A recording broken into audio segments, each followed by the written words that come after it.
Hello, everybody. Welcome, welcome, welcome, welcome. Welcome to DevCon at your doorstep. Welcome to DevCon at your doorstep. If you can hear me and you're here present, like I want to see those comments going off. I want to see you. I want to know that you're here. Welcome to DevCon at your doorstep 2024. We are so excited to have you. We're just waiting for a couple of people to join us more, to get started. And we are really, really excited to have you guys on board. We want to see where you're watching from. So if you could tell us your name and what country and state you're working from, that would be good. What exact location you are watching us from, that would be really great. And we want to hear from you. Welcome. Tell us your name and where you're watching from while we wait for others to join us. Hi, Afina Sulemovan. Yes, hi from Baku. Hello, Estelle. I can see you guys. The chat is going up. Hello, Peter. Hello, Gracious. Hello, Gracious. It's so good to have you here with us. And we are so excited to have you. We're waiting for others to join us. Hello, Joy from Port Harcourt. Welcome. Hello, Chiso. We are so glad to have you. Bong. Hi. Hello, Bong. Peter, hello. Good afternoon, everyone, for joining us. Wherever you're from, just let us know. And we will just give an extra 5 minutes for every other person to join. And before we get started, um, this is DevCon at your doorstep, proudly sponsored by Ethereum Foundation, and which is an affiliate of Vote to DevCon, which highlights events that happen are related to DevCon and support DevCon all over the world. And we're so happy to have everyone here. Please let me know where you're coming from. Let me know something exciting you want to learn today. Is there something you're looking forward to learning today? And while you're writing that, we'll go back and wait an extra 5 minutes for other people to join us before we begin. So just sit back and relax and tell me where you're from and what exactly you want to learn from this session. And I will see you soon.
So, welcome back, everyone.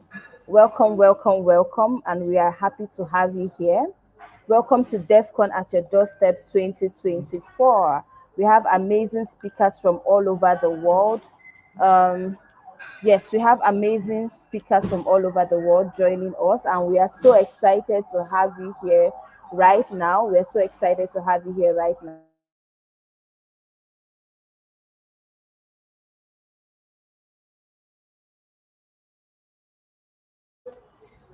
I'm just going to do a brief introduction about Rubicon, the team that brings you DevCon 2024, DevCon at your doorstep 2024.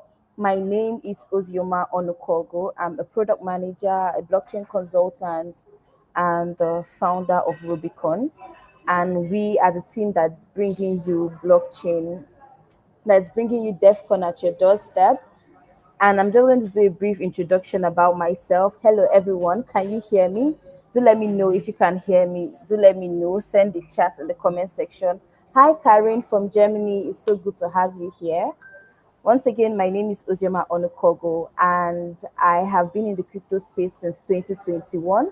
I started out as a writer. I was a writer in one of the crypto exchange company. Hello, Chidima. It's so good to have you here. I was a writer in a crypto company, and I started in first off as a customer service support, and then I moved on to be like a creative writer also in the crypto company. From there, I started writing about tokenomics and I became a tokenomics researcher. And in 2022, I began my journey as a product manager. And from there, as a product manager, I quickly moved on to becoming a tokenomics expert and then a founder. In 2024, you know, came together with my team and we founded Rubicon Nexus. And so this is like basically the story of my life. You can find my content on Hashnode. You can find my content on Medium. You can find me on LinkedIn. That is where I share insights, mostly Hashnode, Medium, and on LinkedIn I share insight. I have a course on tokenomics, so you can reach out to me and let me know. So this is Rubicon Nexus. Rubicon Nexus is the team that is bringing you DevCon at your doorstep 2024. And Rubicon Nexus is all about unlocking Web3 opportunities. And how do we do this? We do this by being the connecting chain between Web3 talents and people and organizations that need Web3. We are a Web3 startup that support blockchain and Web3 companies by helping them to onboard talent into their ecosystem. And we've been doing this since January 2024. And we do this primarily through blockchain education and product development. Now, we are so passionate about education because we know that information is power. For a lot of us, we understand that a lot of people do not have the information about blockchain. They don't have the understanding. They don't know the potentials of what they can achieve in the blockchain space. So we are very passionate about blockchain education, but we don't necessarily stop at blockchain education. When we are done with that, we figure out a channel to be able to transport these talents that we have trained and we have taught into product development. So that is what we do. We help to enable and train talents and then push them into a pipeline so that they can get jobs and they can start even building products themselves. And we have been doing this consistently. So we have pillars of Rubicon. These are the ways in which we do all of the things we do. Our first pillar is product development, and product development is how we build Web3 products and push it out into the market. Web3 education, like I mentioned before, education is very, very important to us, and we make sure that we have like primary education and we host trainings on a monthly basis. We also participate in hackathons and competition, pitch prizes, Web3 hackathons, events, conferences. So if you're part of our communities, you will notice that we'll be opening you up to hackathon events and all of that. We also help with hiring placements. Most companies come to us seeking to get placements for different job opportunities, and we make sure that we get Web3 talents for them on the space. Um, so our school of training is some of the most exciting thing about Rubicon. Our school of training is so exciting. It's where we train and do bi-weekly training for people in the Web3 space. These are some of the classes we've done already. We've done something on product management. We've done and we have thought about crypto trading and how to get started in your crypto journey. And we even had a partnership also with a member from the base team. And we taught people how to build on base. And we are still going to be doing more subsequently. So don't miss out on any of these programs we are going to be doing. We build in several ways. One of the ways we build is in hackathons.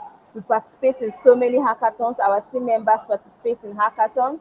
We also have in-house productions, and then we build when clients request for us to build. We have built the following things over the past month. We have a physical game that has really done numbers. Our physical game is so interesting, and it teaches you how to use crypto, the basic terms in the crypto space. We are also working on a very interesting platform called Block Gigs. Block Gigs is a platform that connects you to job opportunities all over the world, and we are working on it. So stay tuned for that. And we are also working on Into the Cryptoverse. It's also another interesting project we are working on. So keep your eyes on seeing some of the things we've done. Now you might be asking yourself, how do I work with Rubicon? How do I get to join Rubicon and do some of the amazing things that we are doing here? And I want to ask a question now from everyone watching us and everyone listening to us right now. How many of us is in our community, our Discord channel? Please drop your comments. I want to see how many of us are on our Discord channel. If you're in our Discord channel, please drop a message with a yes. If you're not on our Discord channel, please drop a message with a no. I want to know how many people are on our Discord channel, because that is where you get all the information about Rubicon. We share job opportunities on Discord. We share hackathon opportunities on Discord. We share hackathons, events, conferences, almost everywhere in Africa, in Nigeria, in Ghana, in Kenya. So we do this to make sure that you are able to plug into any event and any event our sister partners are doing. This is us participating in a hackathon, and we have several hackathons to join. Now, if you want to join our team, we have a whole pipeline to make sure that you do that. First of all, join our community.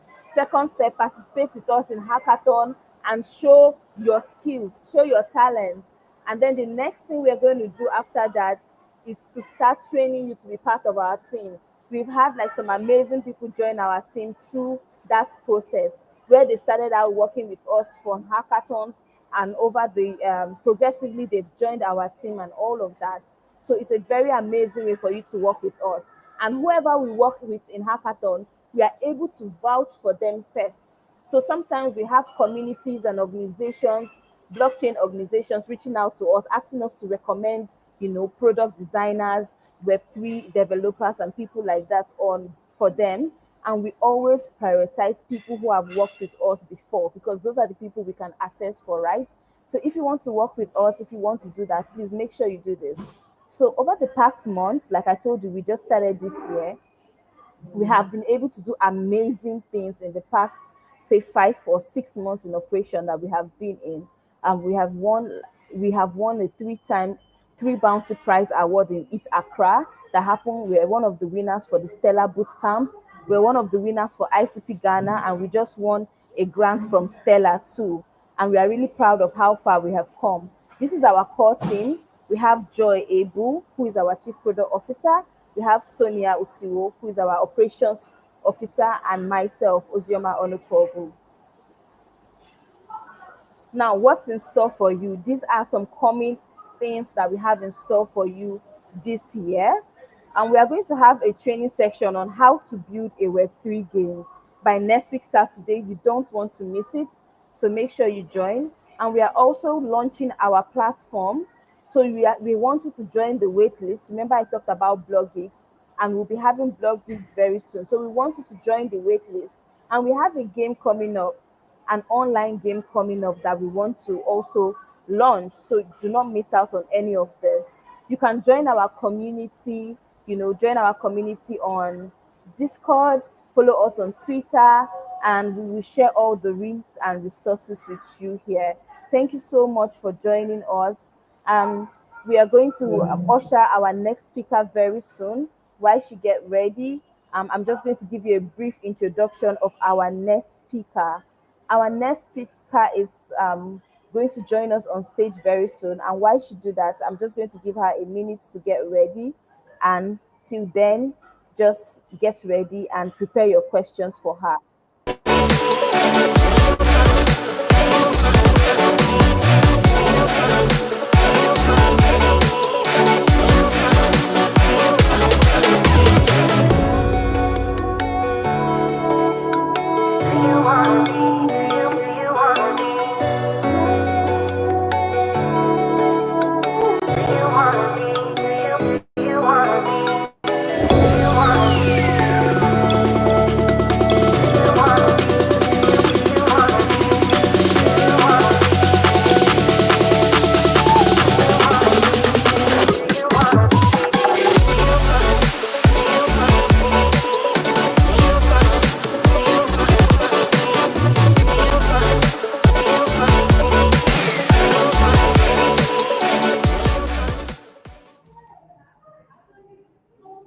Hello, everyone.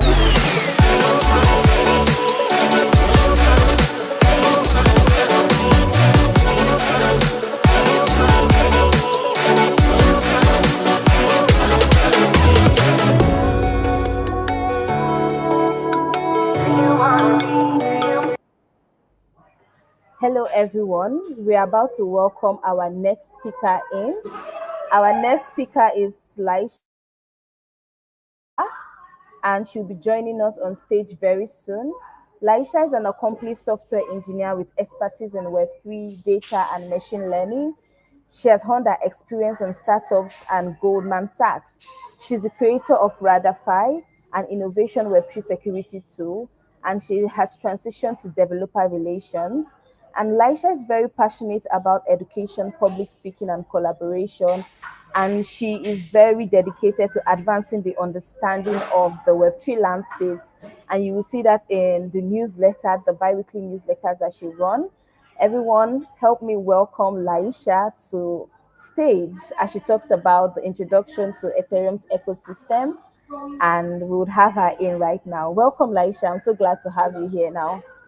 Hi, hi. Thank you so much for having me. Hello, everyone, to whoever's joining from across the world. Um, I'm happy to be here, and I think let's just get started. I want to make sure if my screen is visible. Yep. All right. Now that my screen is visible, let's get right into it and talk a little bit about what Ethereum is, what its history is like. Because if we look at the blockchain world, it's pretty diverse. There's a lot happening every time, but Ethereum was this one particular project that was the foundation of all that we see in the blockchain world today. Now, I know a lot of you would be hearing about it for the first time, and some of you might be hearing about Web3 and are too concerned to ask that what it is. But today is the time when we will actually talk about it and try to understand what exactly Ethereum is and what's happening. So let's get right in. And as the introduction was given, I'll skip the details of it, but I currently work as a DevRel engineer at Fuel. If you'd love to connect with me, you can scan this QR and you can connect with me on Twitter and LinkedIn. All right. So, in order for us to understand, we need to go back a few years in the timeline and need to understand what happened before Bitcoin. So if we look at the 1980s, right, that was the first time when we first tried to digitize the movement of money. Instead of going to the bank and doing it, there was a way of cryptographically moving your assets, moving your money. That's where DigiCash came in. So it was a protocol that was described as blind signatures. That means people could move their money and practically, not leave a trace of it. But when we saw DigiCash coming in, it also led to creation of a new concept of having a network where you could do all of these things, which was actually called a cryptographically secure chain of blocks. Now, this was the first time a concept like that was discussed. And 1998 was the first time where a digital currency called Bitgold came in. Now, this was a few years after DigiCash, and obviously it would take some time for it to come in. But it was an idea that led to the Bitcoin white paper coming in, which was the first time you could actually have a decentralized network where people like you and me can participate and make sure that anything that happens in the network, everybody agrees to it. And that is when Bitcoin came in. But if you look at it, you could only just move money with Bitcoin. You couldn't do much, right? You couldn't decide how to move the money, where to move the money. It was just a decentralized medium of storing and moving your currency, which was also native to the chain. So in the year 2014 is when the ecosystem started to branch out. There was a need for having some programmability along with the utility of having the decentralized architecture. And from the Bitcoin trying to solve the money use case, Ethereum is considered as the blockchain 2.0, the infrastructure, or you could say the technology that wanted to support new use cases like building actual consumer facing dApps, building business dApps, helping you do all that you're able to do in the traditional financial space. So it was the evolution of a new internet, right? And 2014 is when the white paper came in, which followed the yellow paper. And we'll look at all of these things in detail. But what's important is to understand that from a concept which only started as an infrastructure to create a decentralized network, went on to not only just become a chain of its own, which we today call as Ethereum, but it led to creation of so many new protocols which were beyond Ethereum, like Cardano, Polkadot, Near, Kusama. And it also led to more use cases which people did not think were possible. For example, DeFi, automated markets. Then there's gamification. You can practically play games, you can buy NFTs, you can supply liquidity, stake, and you can do a bunch of different things. And in order for us to understand, like we all know, Ethereum looks like the most sophisticated, secure, stable network. But that was not always the case, right? Ethereum has had its journey of its own, and there were several, you could say, transition periods, which in the Ethereum or the blockchain space you call as forks. What that means is these are essentially upgrades that you do to the network to either make it better, or these are done due to some sort of attacks. So, in order for us to understand Ethereum as an ecosystem, we need to go in the period between 2014 to 2021. And let's go ahead and before we do that, I want to talk about two important statements that Vitalik had said when Ethereum initially came out. The first thing is Ethereum is a modular, stateful, Turing complete contract scripting system, which is married to a blockchain and developed with with a philosophy of simplicity, universal accessibility, and generalization. Now, that's a lot of words. To simplify it for you, the idea of Ethereum when it started was just to have a holistic, robust system where decentralized architecture can prevail, and the idea was to make internet accessible for everyone. And then later on, what we see today is where we have a platform for not just decentralized architecture, but a platform for decentralized applications. So think of Android, of the cryptocurrency world, where all of our efforts of development can share a common set of APIs. The interactions are trustless, there are no compromises, there is no central point of failure. So you always know that the network is going to be there, and you are also sure that you cannot trick the network into some spurious actions. But that was not always the case, right? Ethereum has had a journey of its own as well. So if you look at all of these events, these are some major events that have happened in the Ethereum space from the time it started. If you look at the year 2016, this is the time when the first major hard fork had occurred in the chain, and this was because of a DAO exploit, which means that because of some vulnerability in the contract of the DAO, around 3.6 million ETH was stolen.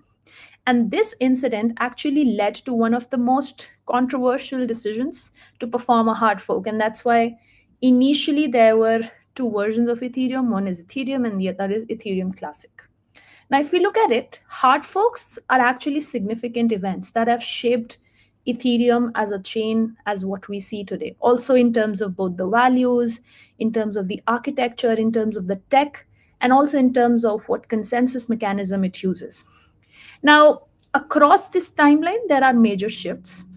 Sometimes these folks are really substantial changes. Sometimes they are simple changes which are in agreement with all of these stakeholders of the Ethereum protocol, so that these are made with the idea of letting people agree to a certain decision. For example, you have an application and you want certain features to be present, so you'll agree and add that feature. So a fork can also happen in that case. So if I go a little further ahead, I'll come back to all of these in a minute. But if I look at the year 2022, right? This is also one of the major chain upgrades. So there was a beacon chain upgrade, which you see the merge. This was an important event because we moved away from proof of work consensus, which was very high in terms of energy consumption, to proof of stake consensus mechanism. Now, this was a very long pending consensus upgrade that was supposed to happen in 2022 is when we actually made it happen. This year as well, there was another Duncan upgrade that happened, which made the chain more faster, more scalable, and much more better. Now, why am I even talking about this? Because it shows that Ethereum's commitment to continuous innovation and improvement is there despite all of the challenges that it has seen, not just in terms of scalability, but adoption, because it was the first protocol or you could say first architecture that brought about the concept of a language being coupled with a decentralized architecture, allowing you to do things beyond just moving money. So, Ethereum introduced the concept of virtual machines, which means that you now have some sort of compiler that's going to take in the machine level code and, churn it around, understand it, break it down into zeros and ones, and do certain operations on chain. Now, in order for us to understand all of this, let's just understand the basic terminologies in terms of the Ethereum ecosystem. Ethereum's native token is called ETH, and GUI is nothing but the smallest denomination of Ether, which is used on the Ethereum network. So if you do develop or if you are moving your money around, you'll see that a lot of estimations for your gas fee, for your cost can come up in GUI at a programmatical level. And then you have to typecast it into ETH to display it correctly. So let's understand how exactly is this black box working. We've I'm sure most of you have had some interaction with the Web3 ecosystem, but you're not sure how it works. So I mentioned that there was Bitcoin, which did not have any programmability. What Ethereum introduced is the concept of smart contracts. Now, what are smart contracts? These are pre coded instructions of doing certain things when a certain condition holds true. For example, let's say I want to transfer money only in the case when I have enough balance and there is a proof that the other person that I need to pay the other person. So I can actually code these instructions up similar to how you do it in any other language, and that becomes my smart contract. Now, as I said, a smart contract needs to be understood by some sort of compiler. So that's why we have the Ethereum virtual machine. What happens is I take my smart contract, I convert it into a bytecode, which my Ethereum virtual machine can understand. And then what this Ethereum machine does is that it propagates this entire code to all of the nodes in the network. Now, for simplicity, it's just 4 nodes, but in actual reality, there are hundreds and thousands of nodes. More the number of nodes, more secure the network is. And when you propagate this information within the network, each person which is there in the network is going to run this code, make sure that it's a valid operation. And when everyone comes to a consensus, that is when this particular operation will be done. And that's how decentralization works. And that's why it's also important to understand some nuances of it, because this is a simplified view. What's also important to understand is this is where the internet was, this is where you are, right? You and me, on an average, are going to be a wallet user or maybe a developer trying to build something on top of it. So on the back side of it, on the internet side of it, I'm actually running a full Ethereum node. That means where I am able to see all that has happened in the past on Ethereum. And then there are multiple different kinds of nodes that you can run. Uh, Get is one of the ways in which you can run an Ethereum node on your computer. It's a client that helps you do that. Now, there are three important things that I need to know when I want to run something on Ethereum. One is that I should be able to interact with it from my front end. Second, I should be able to query the blockchain for any data. And third, my network should always be available for me. Now, always running a node on your own infrastructure can be heavy. So you can always rely on other providers. So if you look at it, it says JSON RPC, which means there's a third party person who's running a node in their system and they are giving you or exposing you a URL with which you can actually interact with the blockchain. So what happens is that when I, as a wallet user, sends some information to the network, either to update my balance or to know my balance, it's actually going to send a call to the network. And when it comes to how the ecosystem operates, there are different toolings and frameworks available, and Web3.js and Ethers.js are some of the common ways of interacting with the blockchain. Like how you have frameworks like React and Next.js, you have Web3 and Ethers.js. Now, while all of us are unable to understand how it works, what happened if we go back one slide? 2017 was probably one of the major forks that had happened. Byzantinium fork was when the chain became much more scalable, much more faster.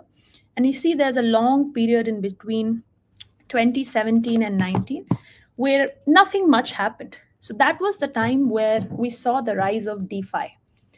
MakerDAO, if you all have heard, for those of you who don't know, MakerDAO was one of the first AMMs. AMMs is basically automated market makers, which were present on top of Ethereum, and they had their own coin called DAI. Now, DAI was one of the first stablecoin against which you could borrow ETH, and that is considered one of the most stable stablecoin as well. Now, why this event is important is because this created the foundations for how we see the DeFi world today, which is nothing but a decentralized version of how finance operates now. Now, if we look back a few years, people used to create a company, raise money, and that's how it used to operate. But in 2017, initial coin offering as a concept came in, and it brought massive use cases to Ethereum. Projects like Aave, Kyber, Banker, all of these were able to offer their own native tokens in exchange for ETH, which became the funding channel for them. And if you look at all of these, Aave, Kyber, these are all protocols that actually raised funds via ICO, and some of which are actually really big now.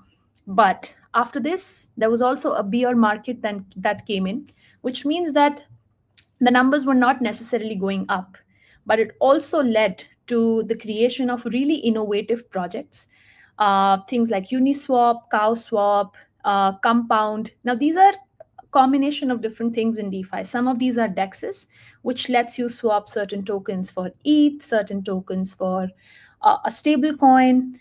Compound is actually a really nice example. Now, why it's an interesting example is because what Compound is it introduced a new concept of liquidity mining, which is what everyone uses right now. It's so common. But why is it unique? Is because they introduced liquidity mining through their own native token called Comp. Now, what it did is they incentivized their users to participate in their platform in lending and borrowing activities.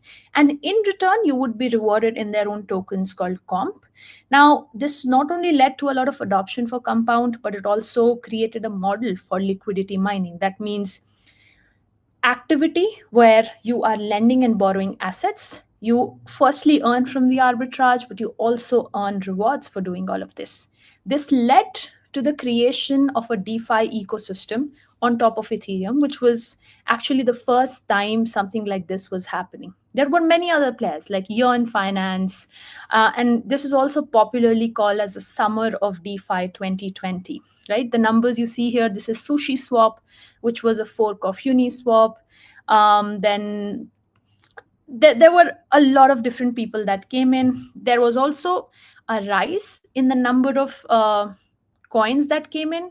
There was also a point where Bitcoin was off the roof and the tokens multiplied greatly in number. But why this is important is because the question in 2020 was, is DeFi really a get rich quick scheme, or does it really have any value?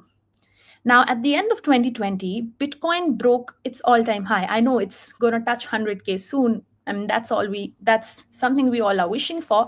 But 2020 also saw soaring high numbers for Bitcoin. And DeFi was actual innovation on top of Ethereum.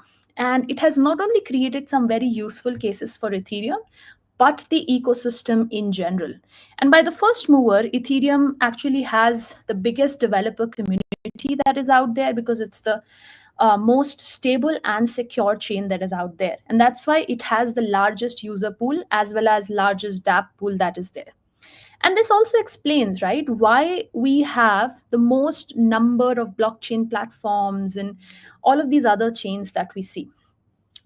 Now, I want to talk about L2s. Now, Ethereum as a chain was definitely very secure, very sought after in terms of architecture, but it was not very scalable. That's why it led to the creation of not just L2s, that means a layer on top of Ethereum where execution is done according to them, but the settlement of the transactions would still be done on Ethereum. So that means that your TPS would be limited.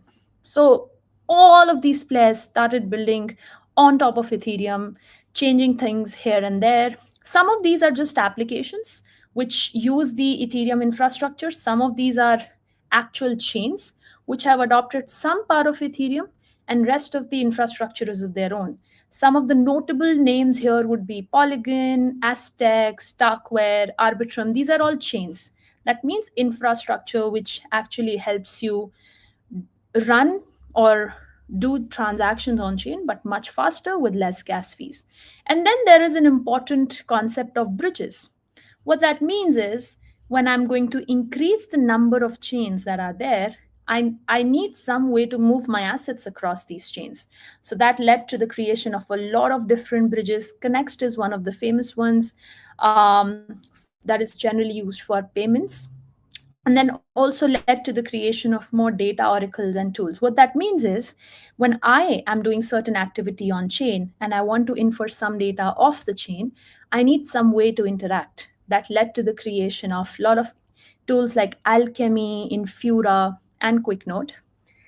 Now, this is a really important figure. I said that the number of L2s, the number of chains, everything rose.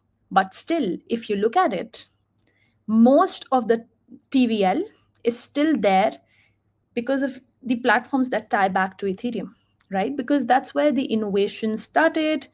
Whether you say the Binance Smart Chain, you look at Avalanche, you look at Solana, Polygon, the biggest chunk you would see is on the other chains that are building on top of Ethereum.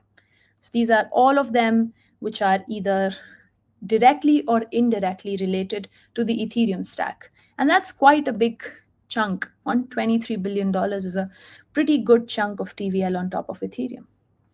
But the important question for us to ask is what exactly is next, right? Ethereum has seen the rise of, I wouldn't say rise, I would say it has seen all phases. It went from just an infrastructure layer to a utility project to now actually an ecosystem with more than 1,000 projects, not only building chains, but building consumer apps, building infrastructure, wallets, payment solutions, oracles, bridges. So, an important question is what's next in terms of innovation? One definitely is native account abstraction, EIP 4337, which is all about account abstraction. That means you no longer need to sign transaction multiple times when you're doing an operation. We're also going to see a DeFi 2.0, or rather, I should say 3.0 now, in terms of what is possible by DeFi, because now we not only have DEXs, yield farming, and leverage arbitrage, we have many more things. We have perpetuals, we have automated strategies with which you can actually utilize the network arbitrage really well. Another important question is EIP 7742, which is more around how the blobs of data, which is basically a part of your block, are made, how you can compress it, how you can optimize storage. And the impending question is will alt VMs rise? Now, when I say alt VM, it means all of the other chains which are actually using their own virtual machine.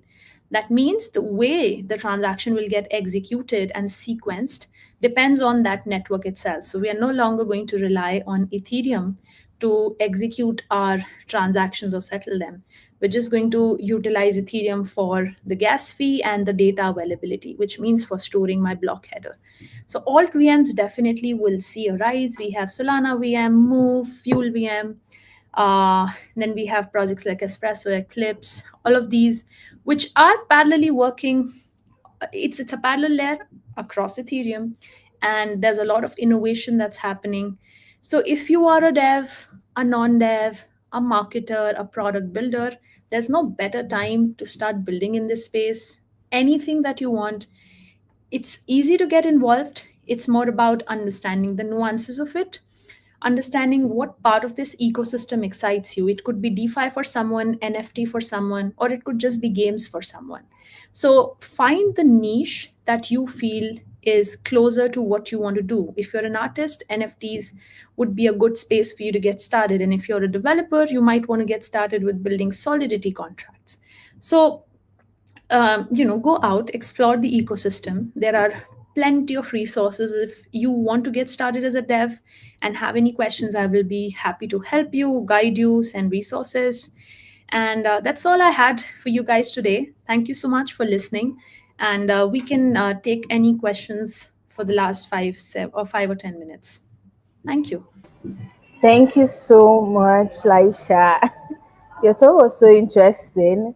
I was like getting questions in my head, and I was like, okay, this is the first time I'm really understanding what a blob is, because I was hearing it over and over, data blob. I was hearing it over and over doing the videos of Ethereum, and I didn't know what it was. So thank you for Mhm. sharing that with us. But there were some terms you were using that I wish you could explain more, because Right. a lot of us still don't understand. We are very, very new to this ecosystem. So I heard TVL. Yeah, What does totally. TVL mean? Yep. So TVL stands for total value logged, which means what is the total value of money that is present in the ecosystem.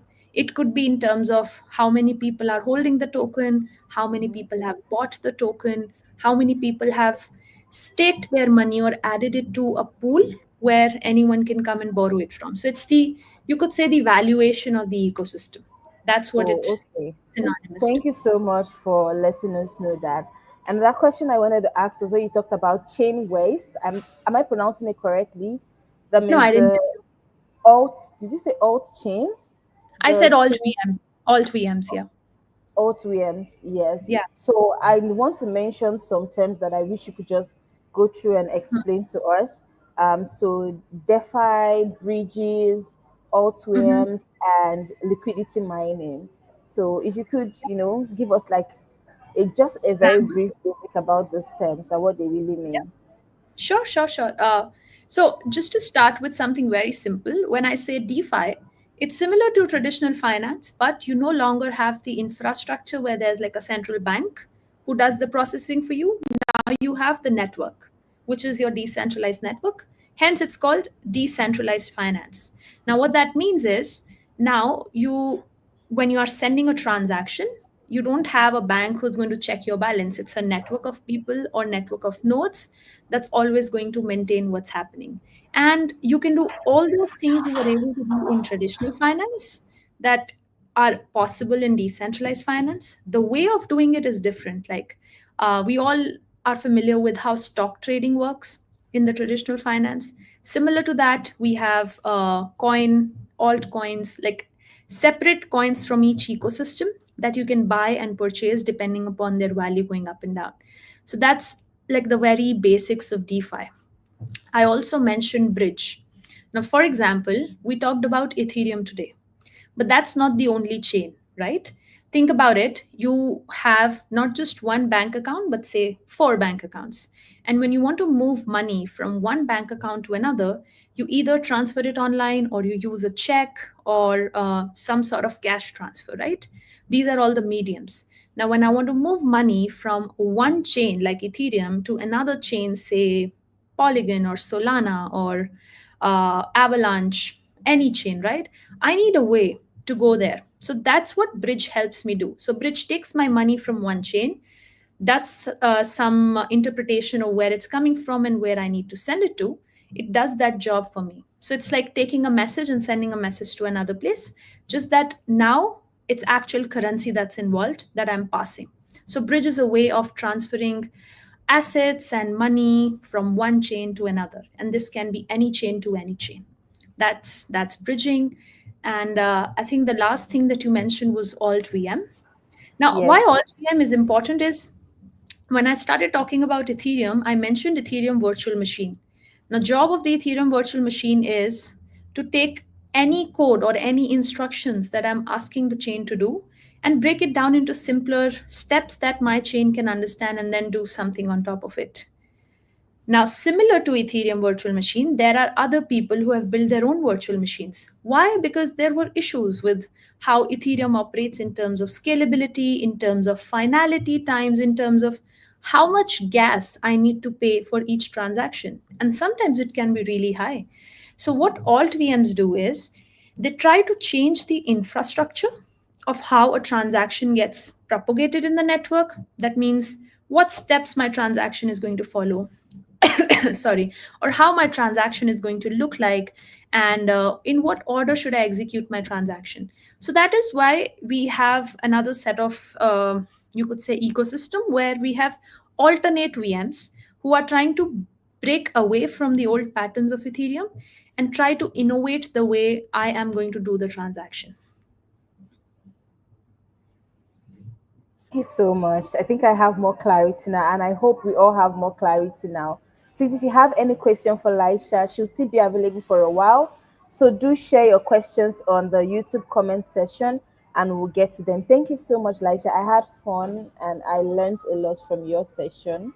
And Sure. people can get to find out what you do. I know you have a newsletter where you break down these things. Yep. So if you could share us your newsletters and where they could go read more about those things, it would be great. Sure. I'll put it in the chat. Let me. I don't think I have the option to comment, but I'm putting it in the chat. If you could put it in the public chat for everyone to see. Yes, I have seen it and I'm doing that right now. So please go Okay. to Substack and subscribe to her newsletter and you get more information about Ethereum. Thank you so much, Thank you Laisha. so much. It was great Thank you for having having you. me. Thank you. Bye bye. All right. So we're going to just get ready for our next session coming up. And before then, let's all prepare for our next speaker who's going to come up. And till then, just we just want to give you a moment to get ready for our next speaker coming up in about 1 minute.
Sorry. Hello, guys. We are on for our next session. Thank you so much. We are on for our next session and our first panel session of the day, which is going to be about succeeding in international hackathons. And for me, I want to learn so much from this session in particular because I have seen women who have done so well in hackathons and I want to do even better. But when I started my first hackathon, I didn't even know where to start, especially as a non-technical person. I'm not a coder, I'm a product manager. So this session is going to be very insightful for you if you want to learn how to participate in Web3 hackathons. Web3 hackathons are a great way for you to participate in the ecosystem, even when you don't have a job, even when you don't have like a platform. It's one of the best way it's one of the best way that we are going to have this session. So sit back, relax as I welcome our facilitator for this session, Joy Abel, and our speaker, Lina, to host the session for us. Welcome, everyone. Hi, how are Hi, you? hi everyone. My name is Ebu Joy, and I am a software engineer and a project manager, also a co-founder of Rubicon Nexus. So I'm so excited to facilitate this session where we'll be talking about how to succeed in international hackathons. And I feel so honored to have with me here Lina. If you are in the Web3 community and you don't know Lina, I wonder who else you know. So Lina she's a developer advocate at the Celo Foundation. She's passionate about ethical development and blockchain innovation. She's a key figure in women focused DAO, and she's also actively shaping Africa's Web3 ecosystem. Lina, I am so glad to have you here on the stage for this amazing session. Lina will be sharing with us tips and strategies to win Ethereum Global Hackathons. So before we dive into this session, I don't know if any of you has participated in any global hackathon before, any Ethereum global hackathon. If you have participated in any hackathon before, I want you to comment yes in the comment section. And if you have not and you are hoping to join one soon, still comment yes and we'll welcome you. All right. So, Lina, welcome once again. Can we Thank you meet so you? much. Yeah, welcome. So, like, can we meet you? Introduce Yes, yourself and tell us what you do as a developer advocate in Celo. Yeah, yes, as a of dev guy in course. Celo, Thank you what so do you much. do? Yeah. Yeah. Hi, Joy. Great to meet you. Hi, Thank you so much for the Lina. invitation. Thank you so much for having me. Thank you for so much for this amazing and lovely introduction. I feel I'm blushing. So nice. Yeah. Thank you so much for having me. Yeah, a short introduction. I'm developer relations engineer at Cello Foundation. And I have been in space now over, I think, around 4 years. Wow. I think many people know me from being active in many, as you already mentioned, as being very active in many female focused, developer focused organizations like HERDAO and Token Engineering, Study Group for Women, as well as Women in Ethereum Protocol.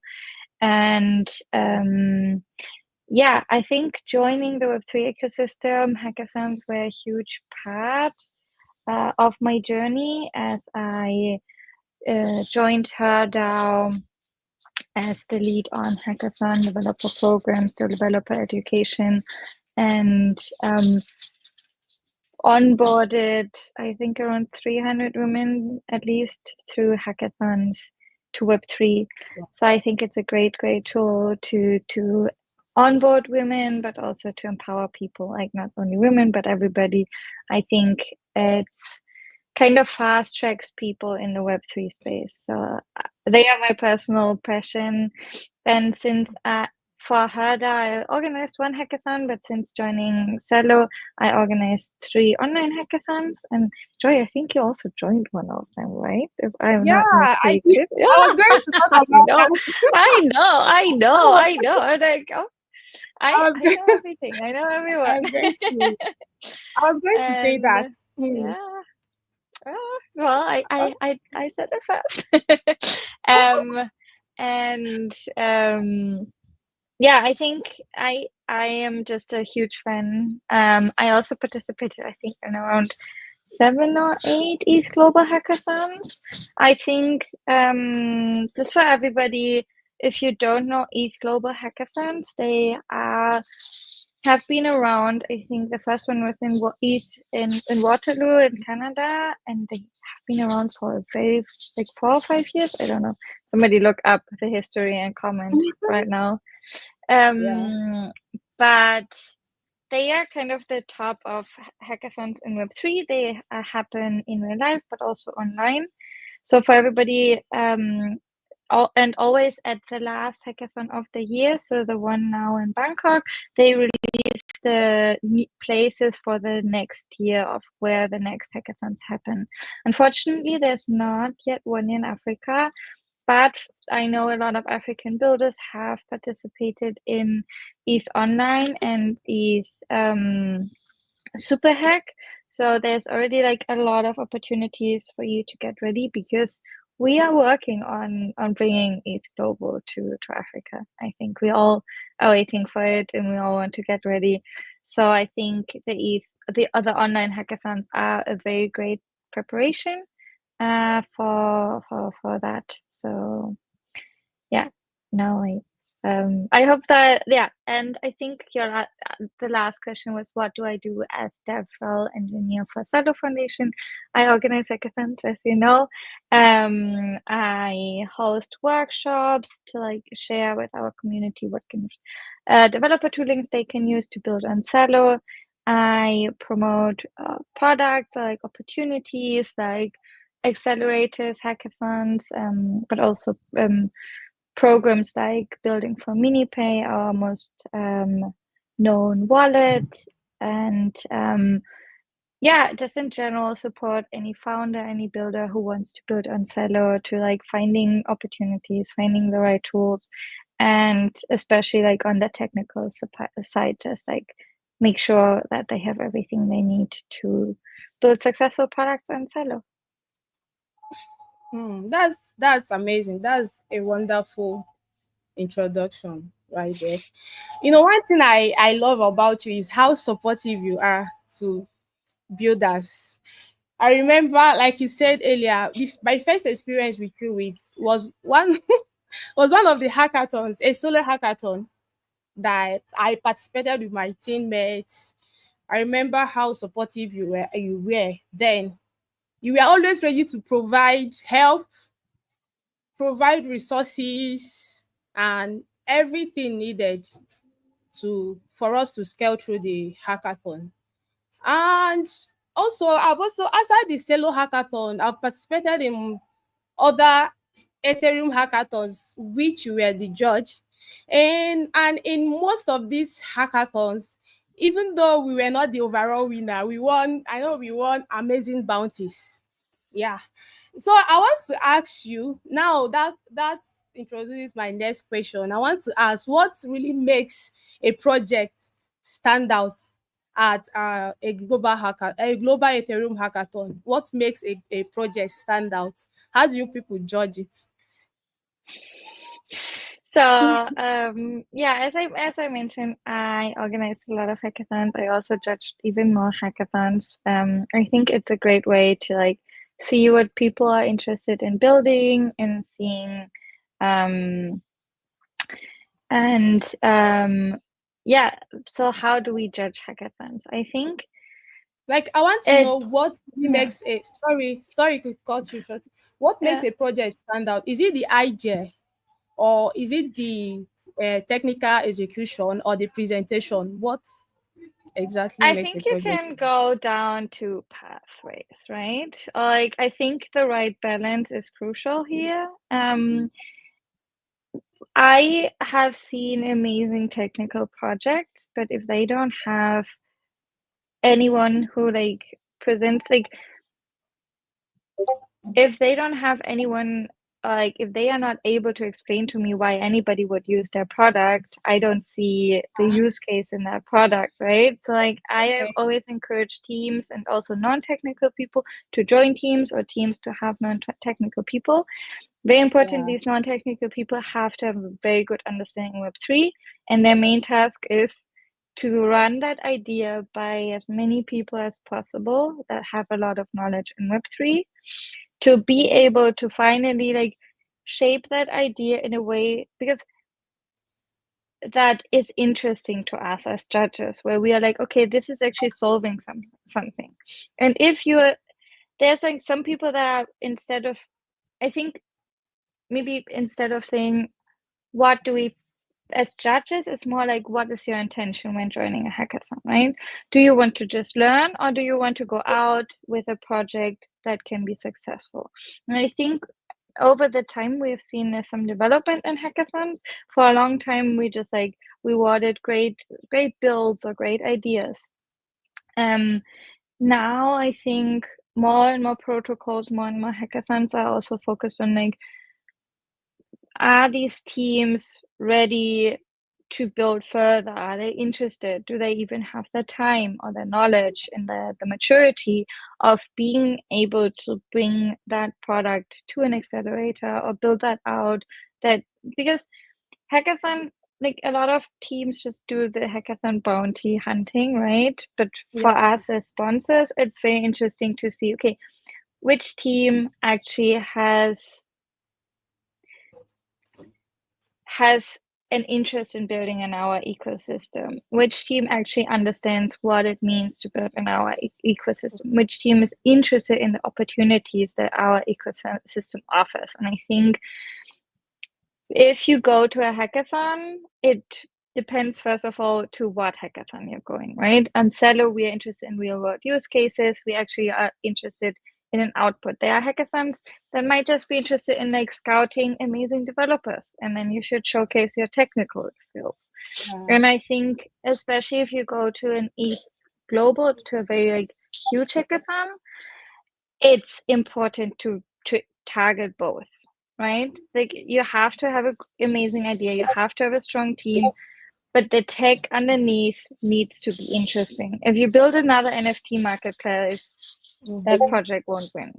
If you build an NFT marketplace that has some like DK proof and you can explain me why you're using some like AI and cryptography and privacy, right? If you can explain me why that is useful in that marketplace or how that is scalable, then I'm interested.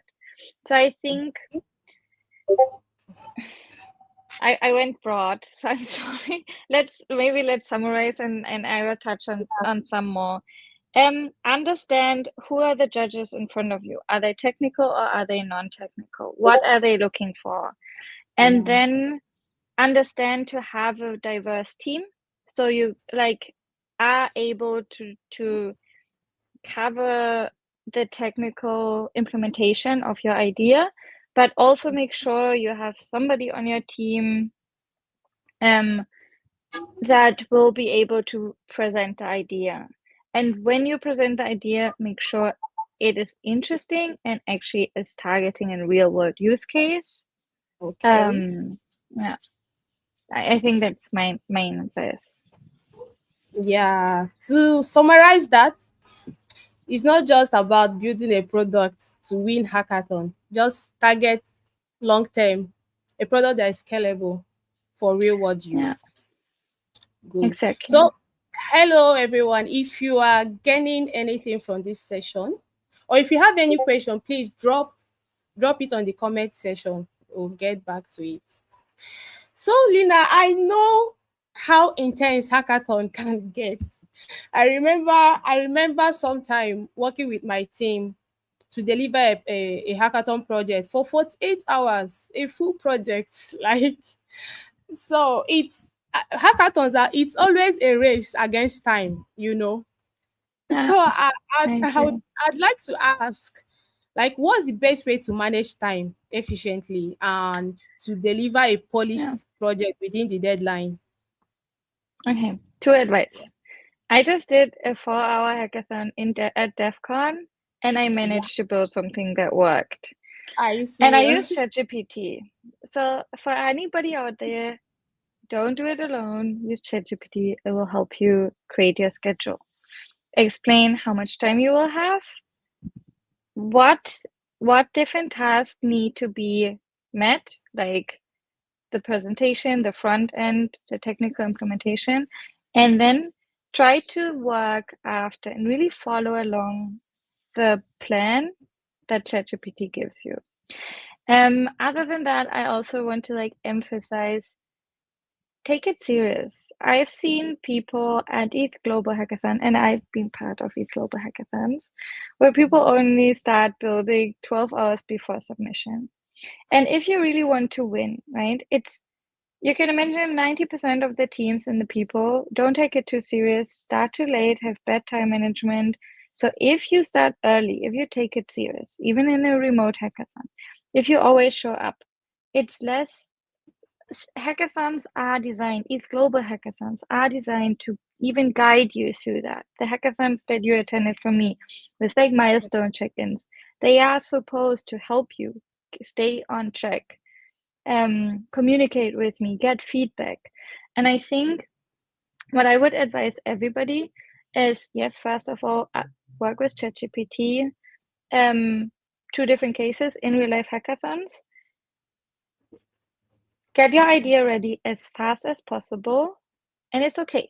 Whatever idea you decide on, it will be fine, because then the technical people work on the technical part, and the one non-technical person needs to get the feedback to shape the idea.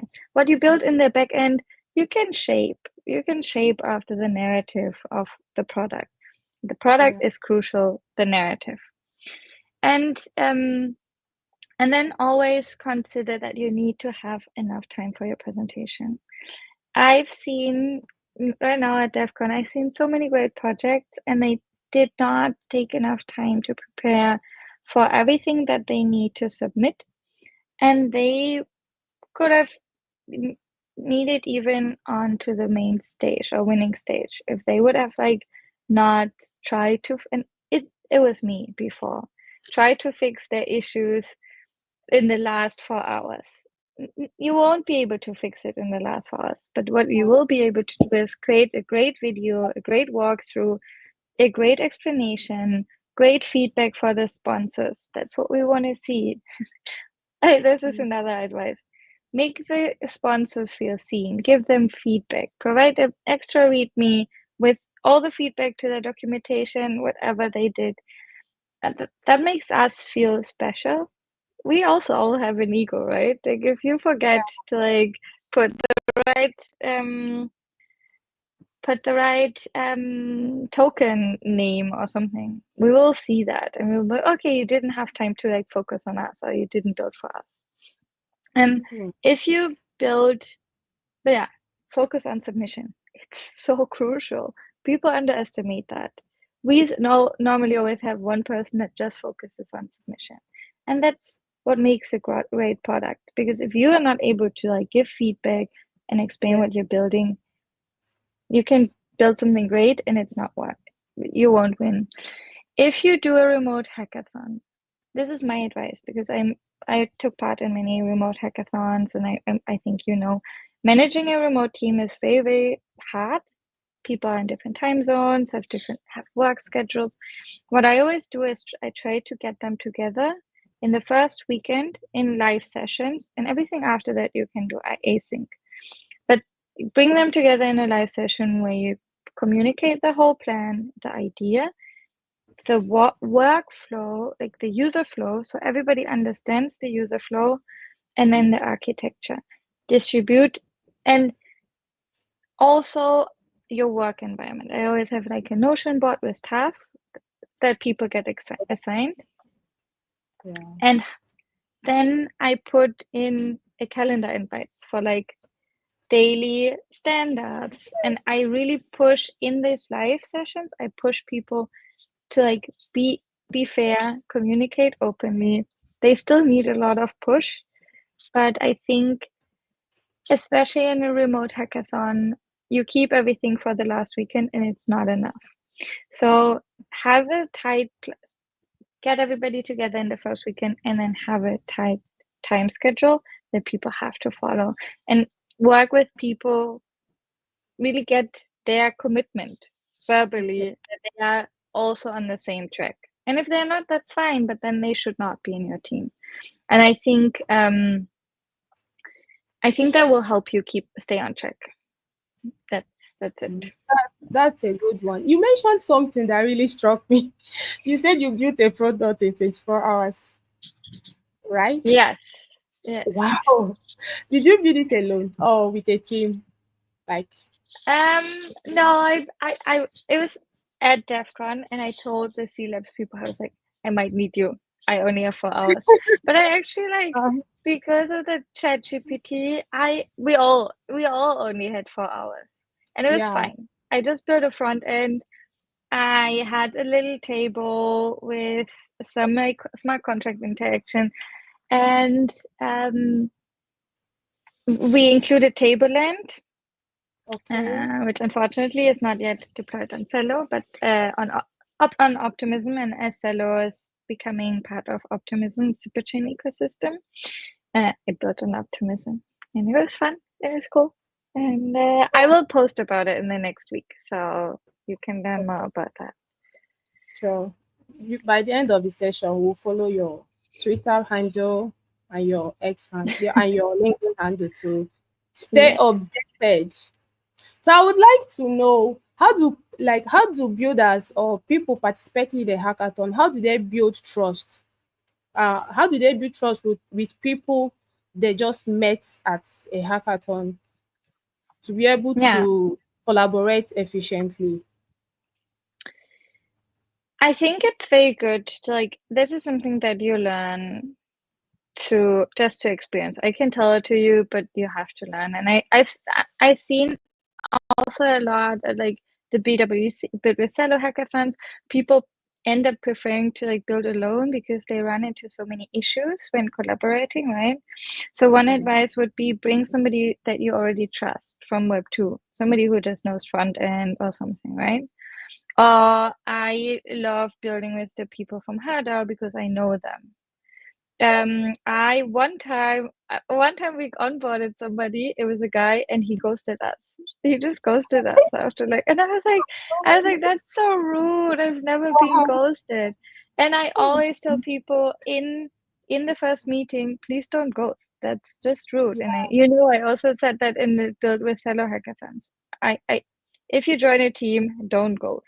Like, just be respectful of everybody's time because they are waiting for you. And so I think building trust again through a quick call, just be like, hey, I would love to meet you. When you create a team, make sure to talk to that person face to face. And if the communication and that like, if they don't put on their camera, if it's not a vibe, maybe say, hey, it's not a fit. Always Yeah. be straightforward with your communication and expect the same from the other person. And if you feel something is off, something might be off. And especially like hackathons are intense, they will get intense.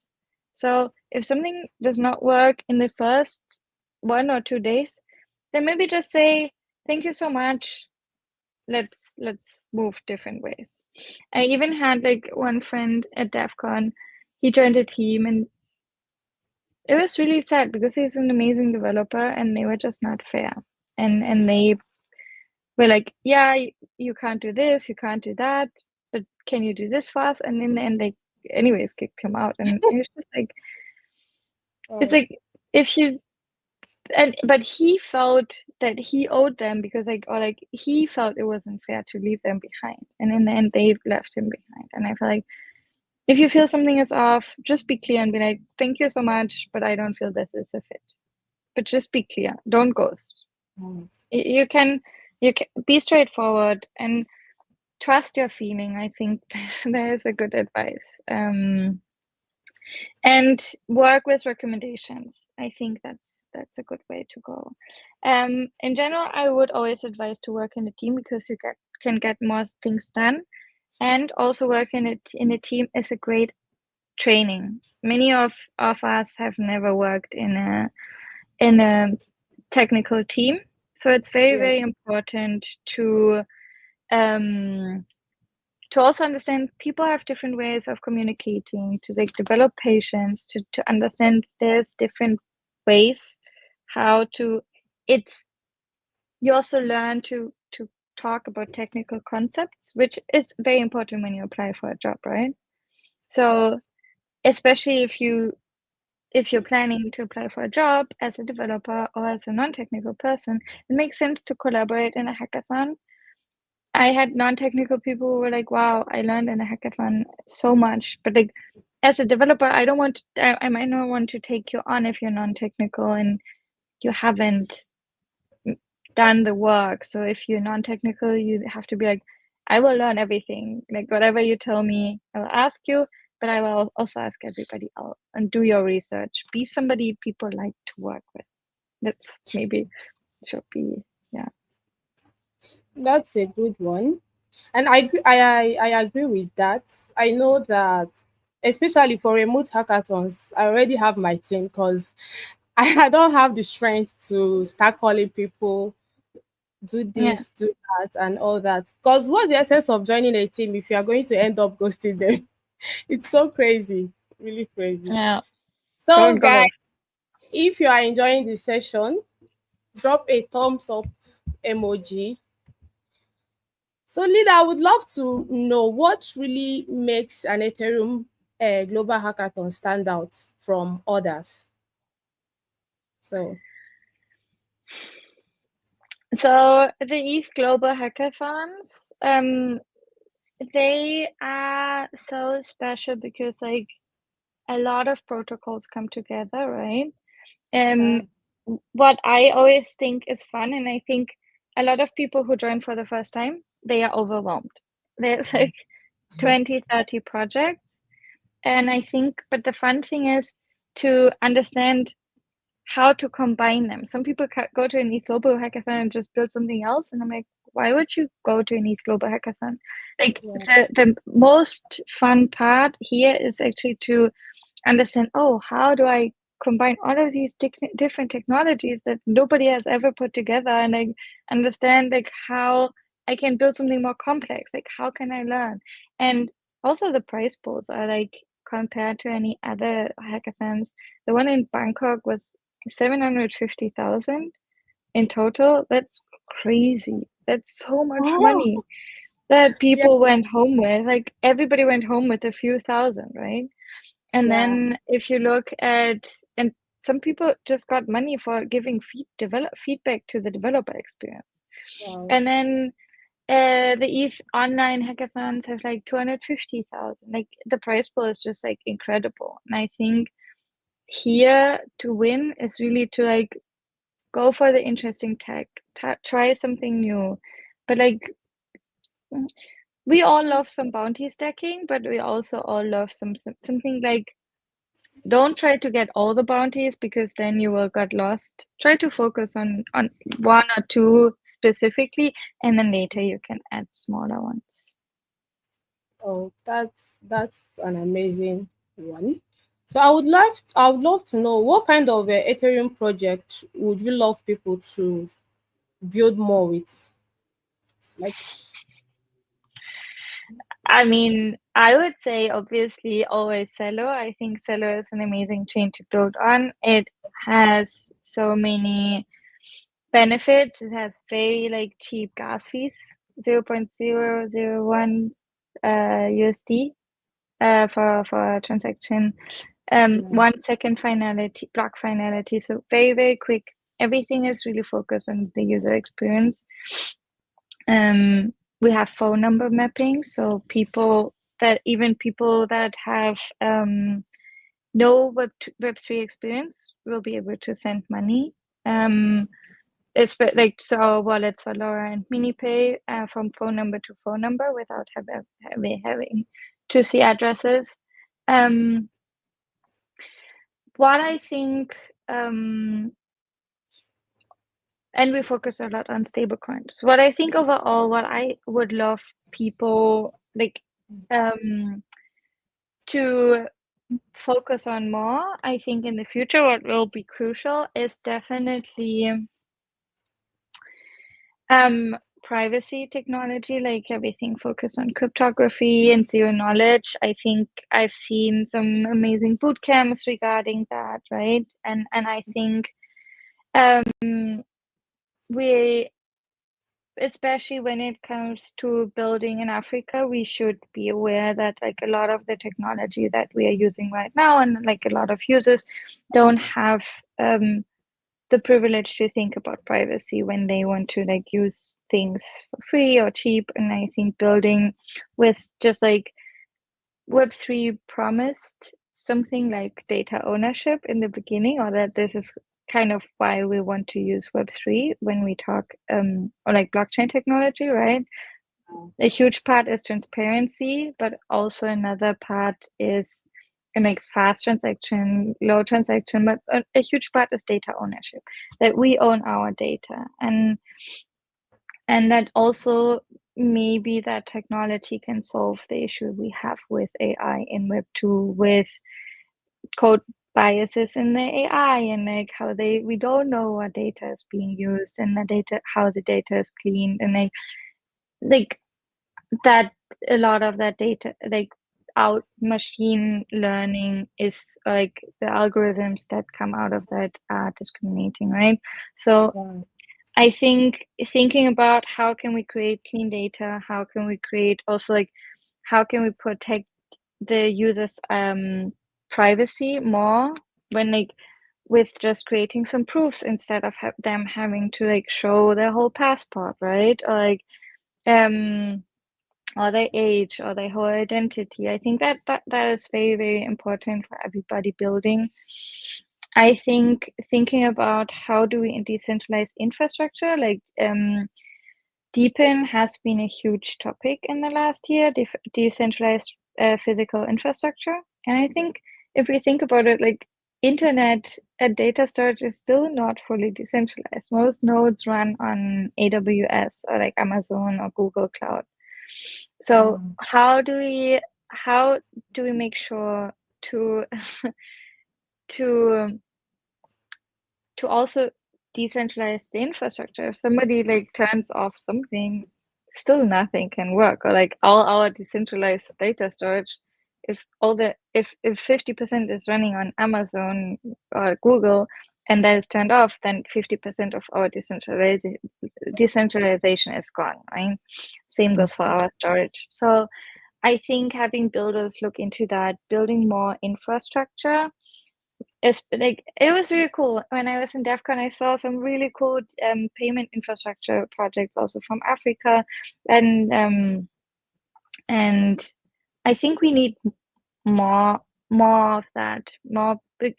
I think we now are at a point where we have builders and founders that have been building in this space for 3 years or more, who understand that we are not yet at a point where we have the perfect user experience, that we can onboard millions. So how do we create that? How do we scale the technology, and what infrastructure is missing right now for that?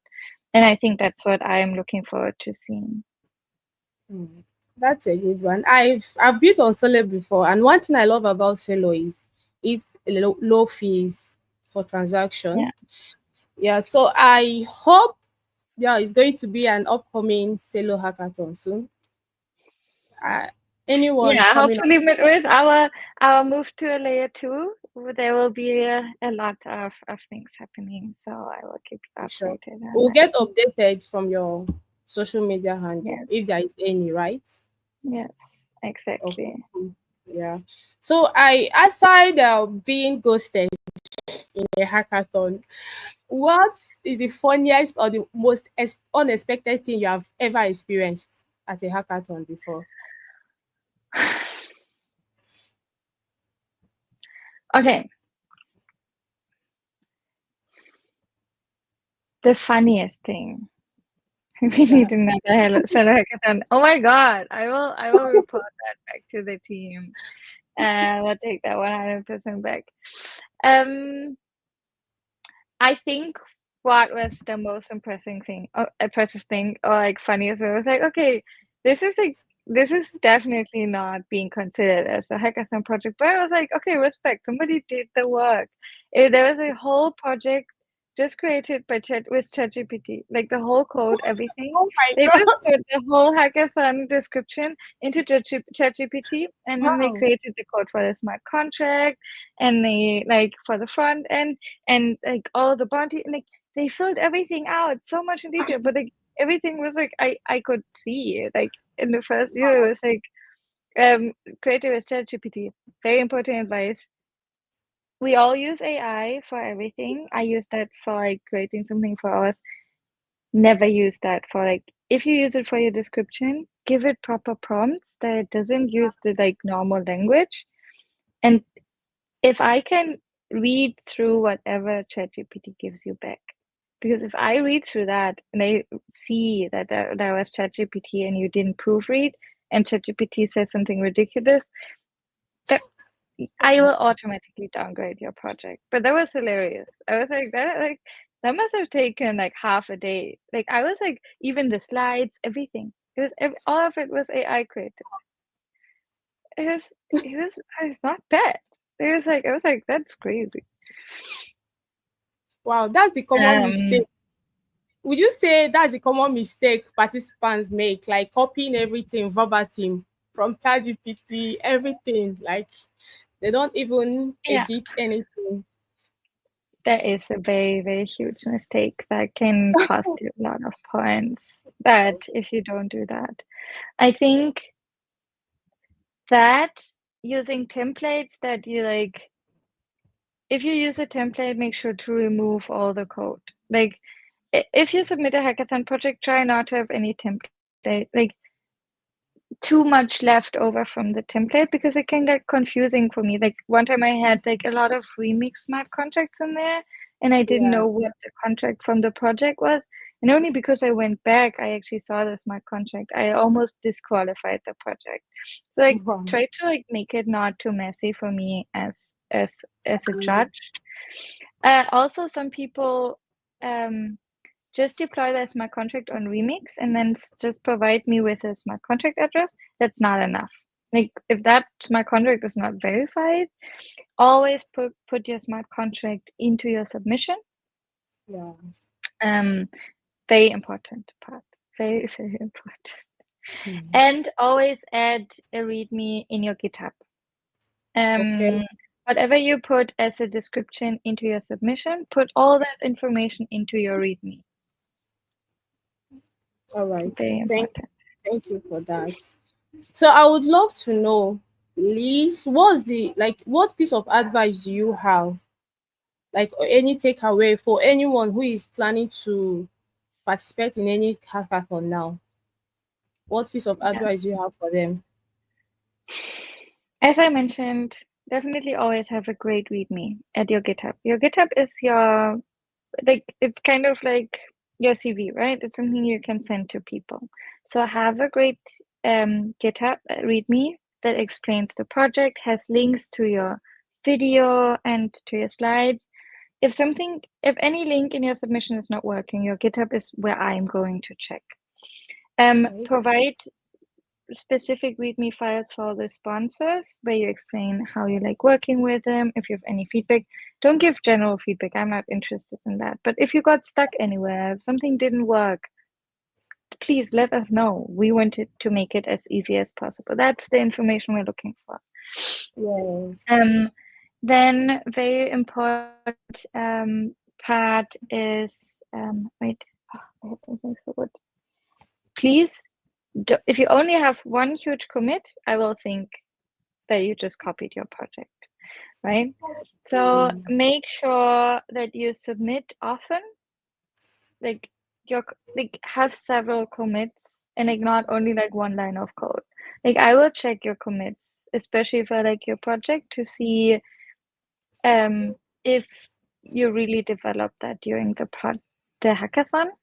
Yeah. Um and what you developed during the hackathon. I think that's very, very crucial. Then, as I mentioned, don't go too broad. Don't go for all the bounties, but focus on a few. And then go one after the other. Make sure you have, again, I mentioned it before, make your user workflow.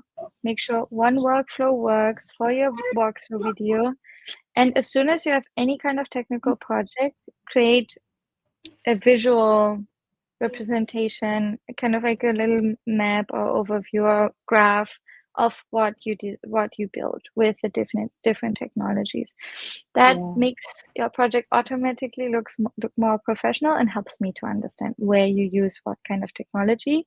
And even if you don't manage to implement all of that technology, I will understand where you were planning to implement that technology, which will make, I think, especially if you have more complex architecture, will make it a much more high quality project, which you can do with like 3 hours of work, and which will help you stay on track with your project since the beginning. Oh, that's a good one. I would really apply that on my next hackathon. Thank you so much. So finally, I would love to know, many non-technical people, they are scared of joining hackathons because they always think hackathons are just for developers, front-end developers and back-end developers. So what are Yeah. some of the areas that non-technical people can contribute in a hackathon? I think a lot of non-technical people make the mistake of like waiting for other people to tell them, or thinking their only job is to do the presentation. But my favorite or my best product manager was a person like Sri Lakshmi. She's from the Phoenix Guild, also a female developer DAO. She was amazing. She created the whole notion with like all the she was promote yourself as a product manager. Say I want to learn how to properly manage a team. Create a Yeah. whole task board about everything that needs to be done. Have a list of all the bounties. Make sure Mhm. everybody, like your project even applies for the bounties, right? Ask or set up the meetings. Check in with the people, ask them for updates. Be the annoying person that keeps people on track. Yeah. Um, and help people get unblocked. One of the things that I did for many, many hackathons was when I would get stuck, I would be like, I'm just trying this one more time, one more time. And if you're a developer, you know, like 3 hours can pass by, 6 hours can be, the whole day can pass by, and you're Yeah. still stuck on the same issue. A great project manager knows, finds out, gets like asks you, oh, you're still working at the same thing. Tell me what it is, and then you tell them, and then they will say, okay, can you describe? Send a message now in Discord and ask that person, or like they will ask a person for you, and they will make somebody else reach out to you to help you, and they will find somebody who has a similar issue or already solved that issue, or like they will somebody, if I have to explain to somebody else my issue, I will be able to solve it already, right? I just need to like have this kind of rubber duck and not just get stuck in my own little loop. So just very important, if you're non-technical, understand what does it mean to be a product manager, because and then learn, use this as a learning experience. Read as much as you can about the technology. What learn with ChatGPT. You can now, there's like ChatGPT, like Claude or like other AI, where you can feed the whole documentation to it and like ask about it. Try to understand what is actually going on. And yes, you can ask your developer. Sometimes they are nice and like they want you to learn, but they're also really busy and very stressed. So like understand where can you add the most value. And a lot of developers also have never worked with a good product develop manager together. So you can show them what it means and how you can be helpful. And helpful, you can be helpful by keeping them on track, helping them to get unblocked. Okay. So communicate to them. If you get blocked, I will help you with whatever. Every hackathon has a Discord and has mentors and has check-ins where you can push your developers to go and ask those questions. And um, I think there's also good articles about what it means to be a project manager, and I think people appreciate that. And obviously, um, there's some people who attended so many hackathons, they already have their routine and they're fine. But then, like, to be honest, I've seen a lot of experienced developers Yeah. still having issues with time management, still having issues submitting their project in time. And if they would have had somebody to keep them on track or get them unblocked or make them read the whole description of the hackathon properly, they would have been able to win. But because they didn't attend the milestones and didn't attend everything and Yeah. didn't push for feedback from their team, they didn't win. Oh, that's an amazing insight from you. Thank you so much, Lina. Hi everyone.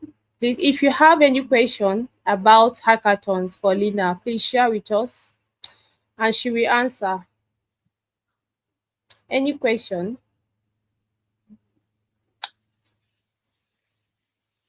Now, that was an amazing session. I'm sure Joy was gathering insight too for her own next hackathon. She Hello. shared so many things.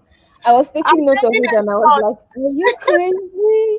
Like, so you can use I don't want ChatGPT. this session to end. I'm learning a lot. Seriously. Getting ghosted by people from your team is one of the things that almost all of us have experienced in hackathon. You can start Yeah. with You can start with 5 people in a team and two will just ghost you midway. How do you even manage that? And hearing that you use ChatGPT to plan out, your hackathon, so you can tell ChatGPT, oh, I have this global coming up, right? I have 3 days, and dates one is for this, day two is for this. Generate a schedule for me on how I can handle this hackathon and the best way for me to spread my time.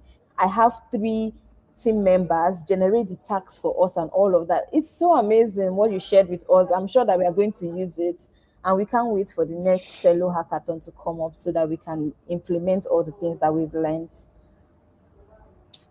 Yeah.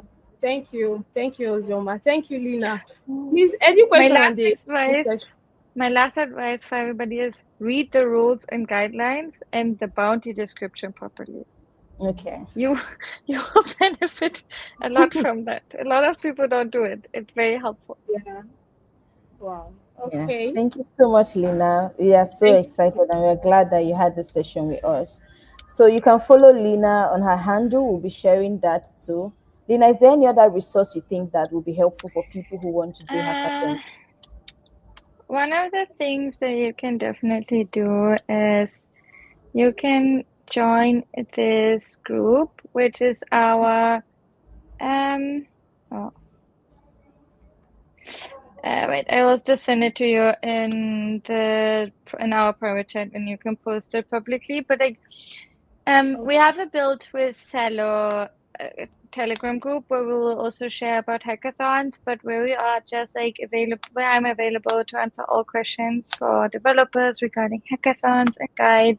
We have an amazing developer community. If you ever look for like builders to build, like join a hackathon with you, if you ever look for some advice for like technical help, for any kind of builder support, for any kind of guidance during a hackathon, feel free to just post in that group.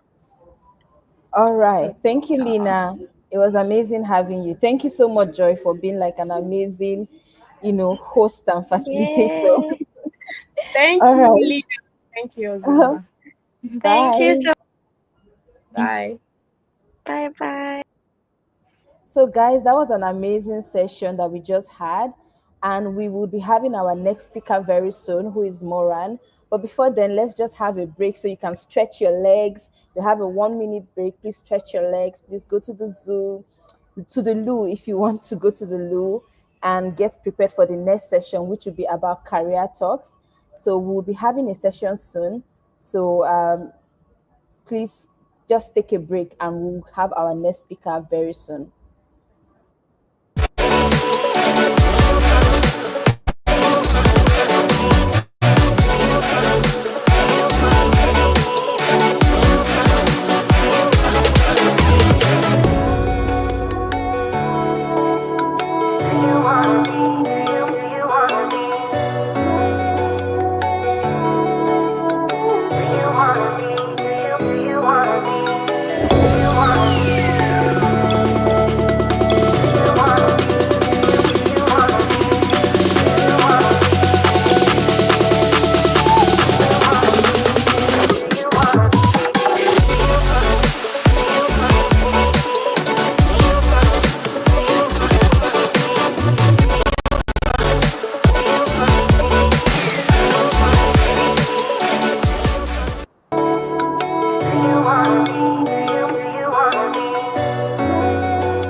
Hello, everyone. Welcome back. Welcome back. We are having our next speaker on, and our next speaker is going to be none other than Moran West.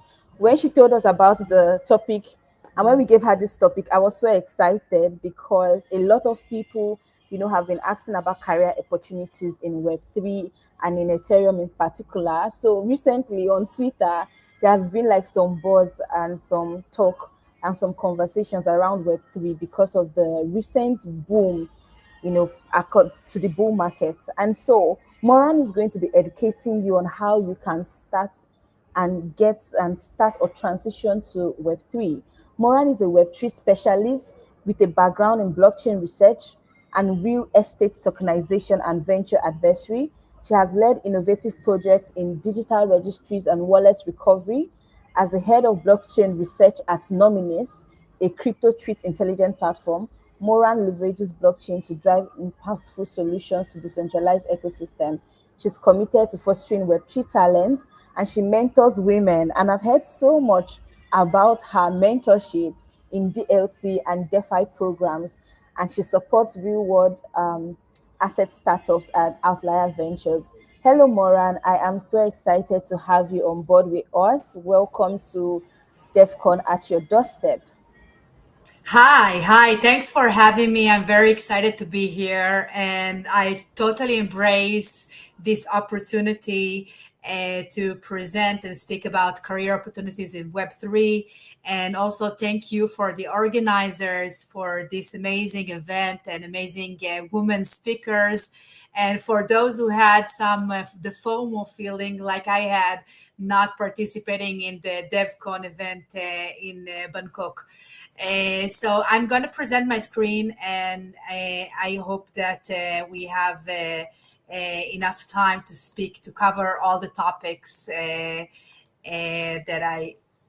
I wanted to speak about. Do you see my screen now? I can't see your screen, but yes, I'm trying to bring it on board now. So I think we can see your screen. Okay. Yes. Yeah, I'm sharing my screen now, so we can start this presentation. Okay.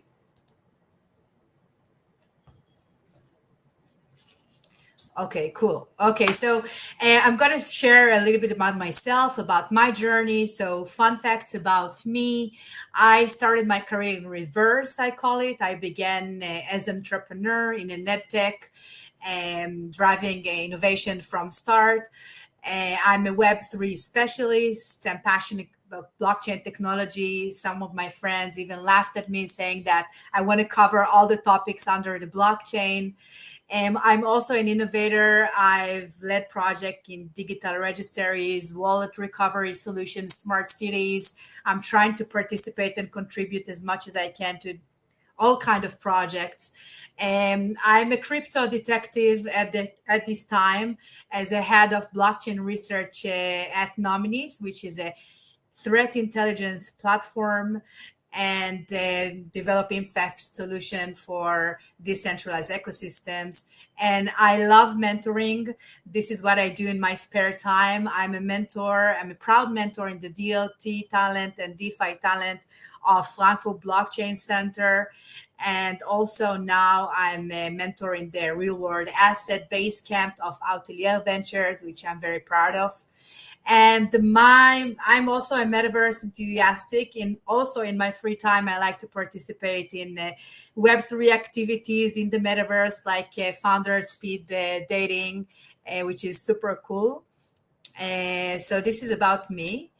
Now let's jump to less glamorous facts about career women in technology. So in 2023, women constitute only 14% of tech leaders, which is showing a huge gap.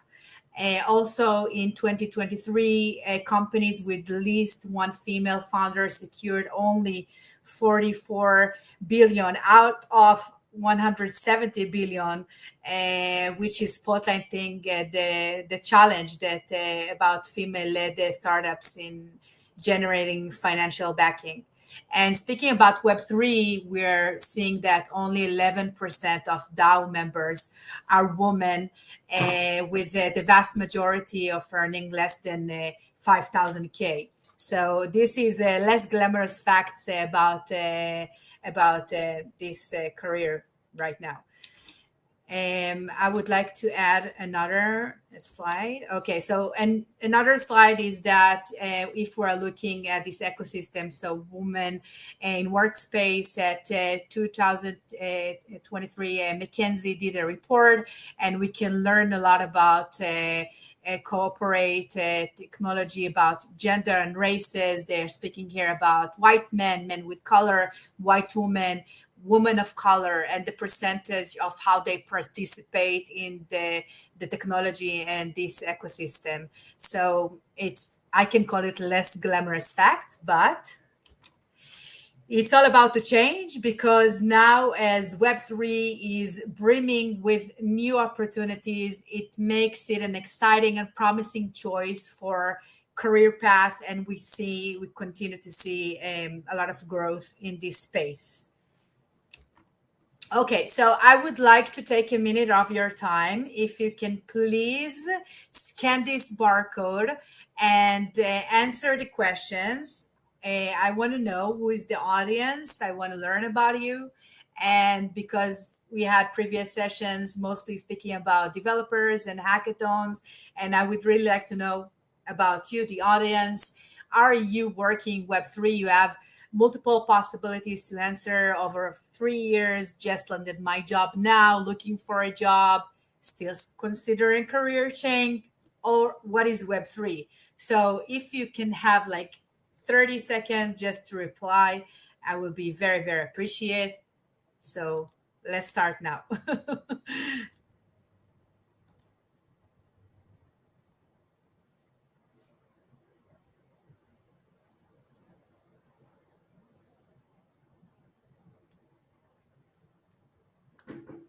I don't know if you see my, okay, you see my screen. Okay, great. Okay, so I'm waiting for your votes. I hope it works. Let me refresh this page. Maybe it will work better. Okay, I don't see a lot of responses yet. Okay, it's coming up. Just landed my first job. Okay, cool. I see that some of you are already working in Web3. Okay. Maybe 10 more seconds. Should be very, very fast. Just vote and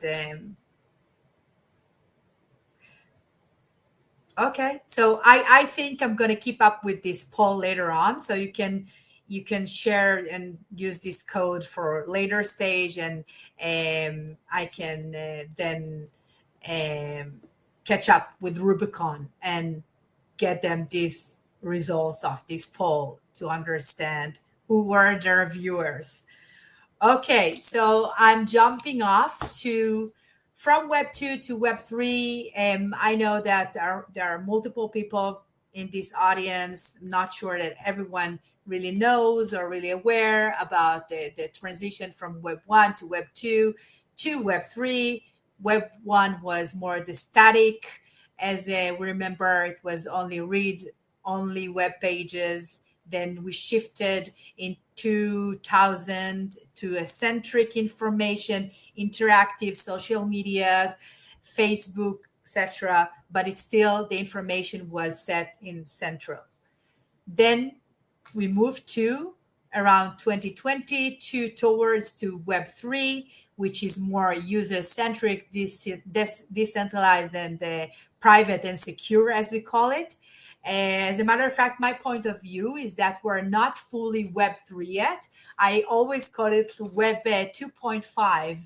As of course, you can use DeFi and be a member of a DAO and build applications. But unfortunately, we're not fully decentralized. There are still a lot of issues, whether it's tax issues, legal, technical issues, infrastructure, that we're not fully there as Web 3, as we call it Web 3.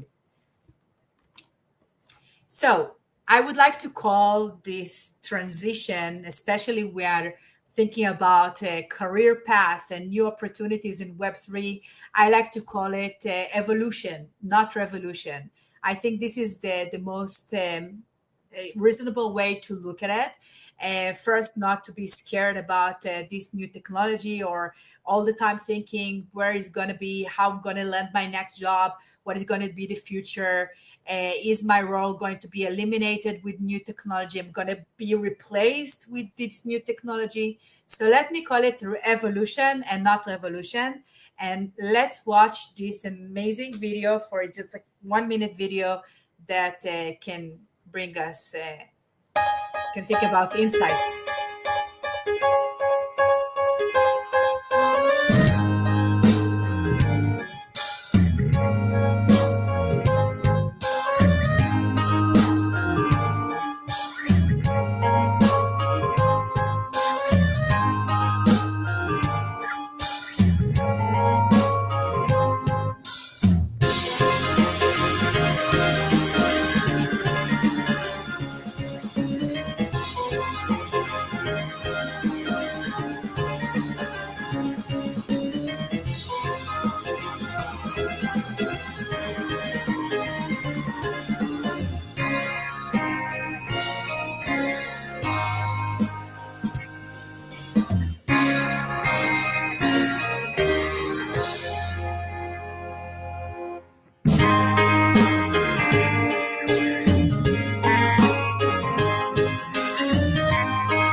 Okay, so I hope you enjoyed this video as much as I did. I think I watched it for multiple times because it really brings the idea of not be scared of the new technology as things are evolving. It's evolution, not revolution.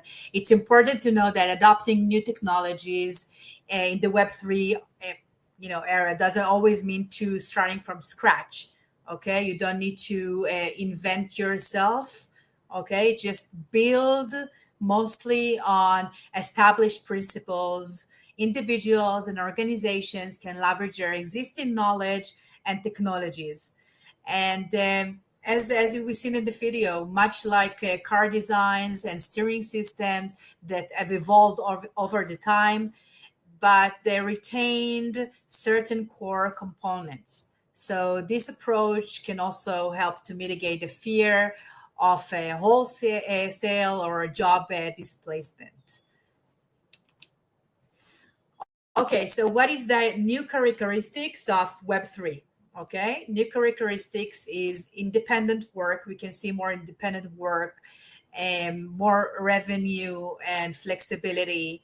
As we've seen before, Elena showed us the hackathons. It's a new way of work. You can work with a team or independent, global employability, freeing you from the 9 to 5 structure, offering job security and more global opportunities. Someone from Africa can work in Germany. Someone from Germany can work in Asia.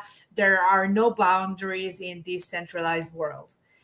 Greater autonomy, like fractional jobs, redefining work with flexible, decentralized opportunities. And actually, at the end of the day, prioritizing passion, projects, and meaningful work. Building a product, building something that you're passionate about, having an idea and get down with developers and build a team and make it alive. Also, operational efficiency. We see that, for example, digital twins in Web3 can optimize workflows, enable real-time monitoring, and streamline also payments with smart contracts, of course, for greater efficiency and transparency. New roles are coming, 3D animation, especially in the metaverse, smart contracts auditing, decentralized analysis, tokenomics, DAO governance, Web3 user experience, and more. And there are also new earning models, for example, like the play and earn money, learn to earn, socialize to earn, and writing articles, the Web3 topics, and earn money. So there are multiple choices, multiple platforms, multiple ways to step into the world of careers in Web3. Opportunities, for example, when I say that you just need to learn and excel your current job. So if we're looking finance, okay, traditional finance skill, power DeFi platform, offering lending, borrowing, trading. You already know that from your traditional skills that you acquired along your career. Okay, take this step into DeFi. Cybersecurity, rising threats, traditional threats are almost the same threats in crypto. So rising threats demands experts in cryptography, ethical hacking, data protection. We can also translate it to crypto. Creative roles, artists, marketers are thriving with the NFT. You are an artist. You can take your art into NFT and the metaverse, creating opportunities for metaverse and architects and all these kind of platforms. Content and development, writers. If you're a writer, you can explain blockchain concepts, while developers code smart contracts and build uh, decentralized apps and NFTs. Governance, if you have experience in any governments. So DAO managers and government specialists use traditional operationals and communication skills to enable decentralized decision making. So these are only a few examples out of maybe 20 or 30 other examples that I can give you from your traditional job or traditional career, how it can be easily transitioned to Web3 domain and having a career in Web3. How to prepare. So education and awareness. It's very important for you to educate yourself, read as much as you can, engage, and be aware of latest trends. You can Twitter or whatever, just all the time put alerts of things that you're interested in, get emails into your, I don't know, news emails to your email every morning, set up an alerts on Twitter and get yourself more education. Build industry connections. This is super important. Engage and build industry connections with multiple people in this domain. Also mentioned before is hackathons. Sometimes there are amazing hackathons. As I have a connection, I can call my friend in Germany, say, okay, let's go together and build something in the DevCon in Bangkok. So this is also very important. Stay current and agile, because this is the first fast environment. Things are changing, things are building very, very fast. So it's very important to stay current and agile. Sometimes you have to think about plan B. You started plan A, but then things transitioned and you have to pivot. So try to keep an agile mindset. Multi-skill development. As I also say for startups that I'm advising for, I tell them it's not enough to just be a very linear approach, just be like a CMO, or you have to do, when you are working the Web3 domain, you have to equip your toolbox. You need to learn to be a little bit of developer, a little bit of operational, a little bit of marketing. You have to know it all. Be an expert or something, but try to get like bits and pieces in your toolbox in order to equip yourself to this Web3 ecosystem. Growth mindset. This is something that is important in general. A growth mindset, have aspirations, have goals, put yourself a personal goals or your company goals. And this is very important to be aware of. So using this tool, this can be a very good start. Everybody can prepare for themselves, but this is a good step towards building a career in Web3. So speaking about Ethereum and a community as DevCon, and okay, so welcome to Ethereum Community Hub. They have an amazing website, which is really feels like a home of developers, technologists, designers, Everybody can get together in this amazing platform. There are multiple resources, a lot of opportunities. I highly recommend you to check it out if you really want to step into career in Web3, especially if you are interested in Ethereum. So this is the place to start. And speaking about careers in Ethereum and Web3, so Ethereum ecosystem, as all said before, is thriving, offering diverse career opportunities for those who are passionate about decentralization, blockchain, innovation. You can be a developer, a designer, community builder, researcher. Ethereum provides the perfect platform to shape the future of Web3. So what is for? So if you can look in this platform, you will see developer and engineers. What developer and engineers can do, they can contribute to open source projects, and you can use later this link. You can, if you're a designer or UX, so you can enrich the Ethereum wallet for creating NFT and marketplaces. You can all see it. Everything that I'm speaking now, you can all see it in their website. Community builders, okay, hosting Ethereum meetups through local groups listed on Ethereum. You can, if you are content writers, you can contribute to Ethereum documentation or creating explainers videos about Layer 2 solutions and new innovation. If you are a project manager or operations manager, you can contribute by overseeing token launch or managing grants for blockchain research. If you are working in research and development, you can contribute to Ethereum technology advancements. So this is something that you should have a look, and a very good place to start. So how to make money? If you need money now and you want to make money, or you want to start working in this domain immediately, today, not tomorrow. So there are multiple opportunities. This is only just a few of a lot. So decentralizing DeFi, you can earn money through lending, borrowing, staking, smart contract development. You can offer services, development, and security auditing, and token sales, ICOs, raise funds, help to raise funds for projects, and retain tokens for profit. NFT listing, this is a huge trend right now, coming up again after a dry season for NFTs. So you can rent out digital assets like virtual real estate or game NFT for additional income. Gaming and virtual worlds, you can monetize in-game assets and transactions. Affiliate and refer programs, promote blockchain platform for commissions, this is a very good opportunity and very easy to do.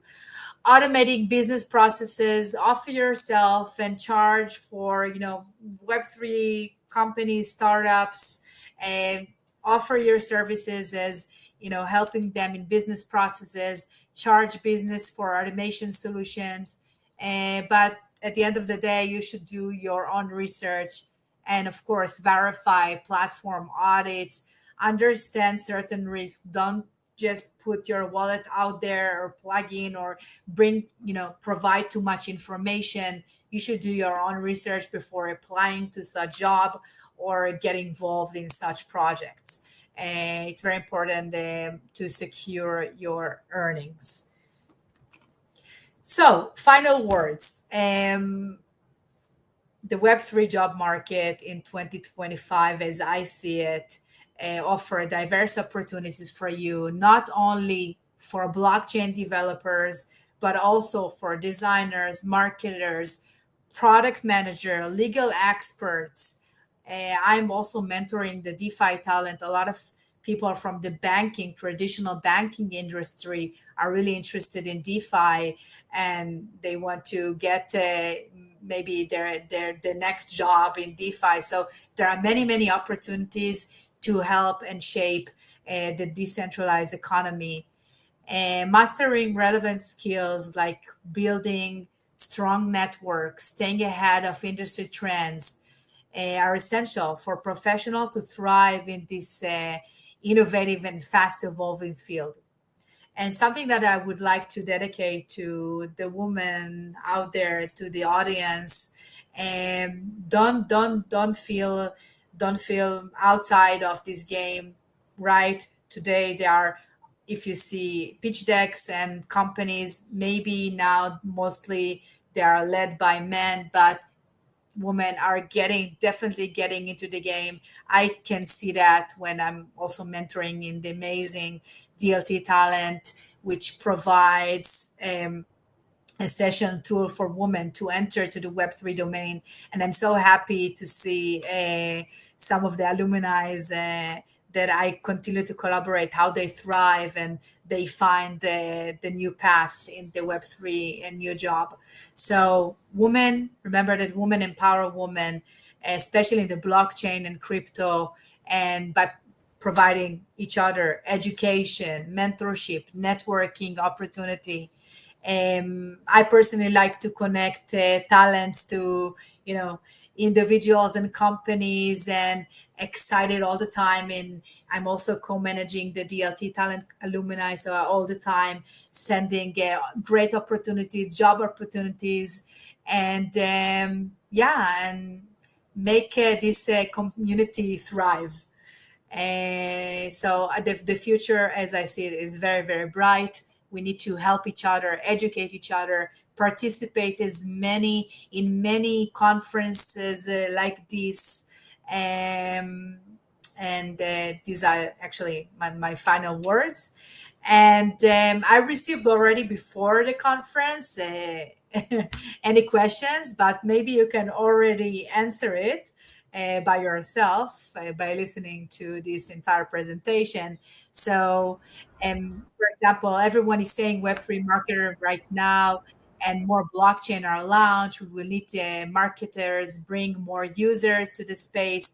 What do you think? So, as I said before, while some traditional marketing principles like branding, storytelling, engagement still apply, we still need to educate yourself. You can bring these, of course, these amazing skills that you already have, but build another layer of deep understanding of the centralized ecosystem if you really want to get into this world, and the technology and the value and the risks also.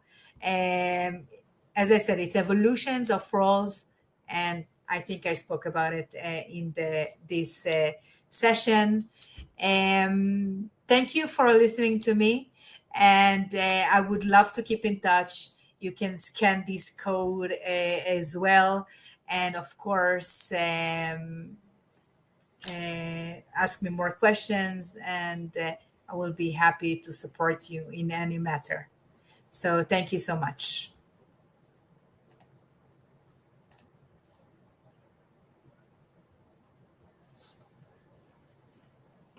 Thank you so much, Moran. I really enjoyed your session. When you talked about how we can make money right now in Web3, my ears just stood up, and I was like, I want to know that part very well. I wish you could go back to it, because a lot of people feel like um, they have to have so much knowledge before they even start. And I feel like we should have like a lower barrier to entry. Someone was even asking me this morning that, oh, I really want to learn, but I don't want anyone who will tell me something very technical. I just want someone who can like break it down to me from the beat, right? And they feel like they need to have like years of experience before they get into Web3. So if you could highlight that particular part on how to get into Web3 right now, and then maybe talk about, how like the low way you can just start your journey in Web3 with someone who does not have like any examples, that would be really great. Like someone who just wants to start learning and they have no idea what Web3 is all about. Okay, so first of all, I suggest that this kind of person should do like a self-reflection, see about his or her current career. What do I know already? Where did I work? How many skills do I have? If I'm a content writer, how can I get involved in Web3? Okay, so it's first one step. The first step is to do like self-reflection, as I and I also mentioned in my presentation, I also mentioned that Web3 is mostly fueled by passion. So I think passion for creation, right? Because we're building a new ecosystem, we're building a new world, right? So my second question would be, okay, so I'm looking in my skills, I'm looking in my resume, CV, whatever. Okay, what am I passionate about? What was the most exciting thing that I did throughout my career, or I didn't do yet and I want to get involved? Okay, so once you start to draw your path, then you can be more focused, because there are, you can go to multiple way and learn a lot in Web3, and you don't know where to start. But once you know who you are, what you want to do, and where is your passion, then you can have some sort of like a path of what I want to learn and what I want to do. So, for example, I just showed in my presentation an amazing community created by Ethereum, right? So, developers, content writers, designers, even legal people can go to this community and see in the dashboard communication, maybe communicate, get some tips, get some help, maybe read something that is related to something that you want to build, and maybe skills that you already have, opportunities. There are a lot of job opportunities there, and this can goes to other any ecosystem or any under the blockchain. So I think it should start, as for everything, start with the research, start with self reflection, then decide where do you want to go. In parallel, I will keep my ears and eyes open all the time. And as I said, subscribe to a newsletter, something that interests you in this domain. Okay. Have alerts in the morning, have alerts in Twitter, and go search on LinkedIn, join groups, join community, join conferences. For example, I always send a link to my community in the DLT Talent Alumni. Okay, there is a Monday breakfast career, I don't know, conference here. So go there, but be part of a community that actually feed you with information and provide you with tools to get into the game. And amazing programs like the DLT Talent and DeFi Talent of Functional Blockchain Center. So there are many programs that you can say, okay, I'm going to test. I'm going to see if this works for me, and I will do, like, I will commit for 18 weeks a course or program and see how it works for me. And then I can decide whether if I'm going to leave my traditional job, my current job, and start my new career in Web3. So there are multiple ways to start, but first, the most important, look, self-reflection, see what you would really like to do, because as I said, it's brimming. There are a lot of opportunities, global employment, like you can work from everywhere anytime, no 9 to 5 anymore. Use this, take this tool, take advantage of this time, and start building. And all of these you can actually do in parallel to your current 9 to 5 job, right? You can dedicate 2 or 3 more hours during the day and explore and do your research and educate yourself. And yeah, I think this is a good Thank you start. so much. Yes, it is.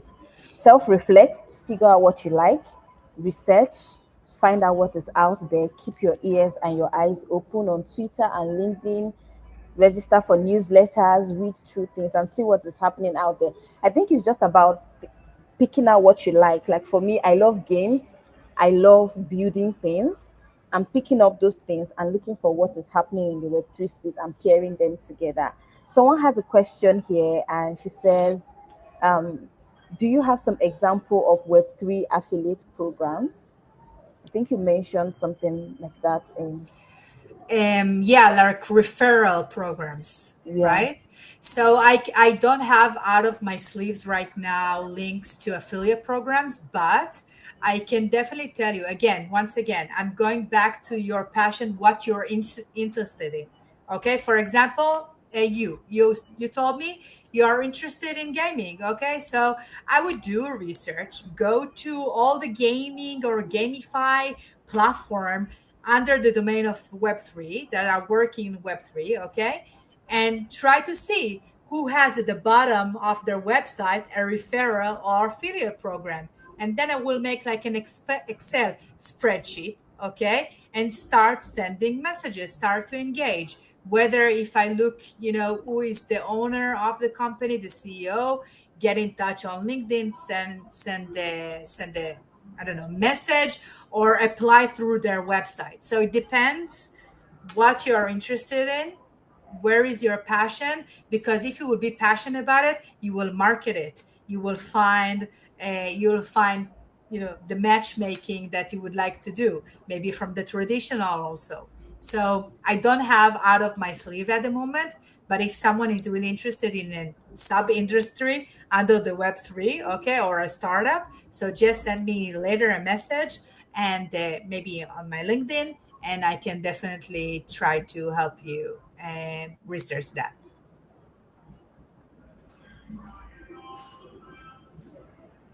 All right, thank you so much. This has been a wonderful session.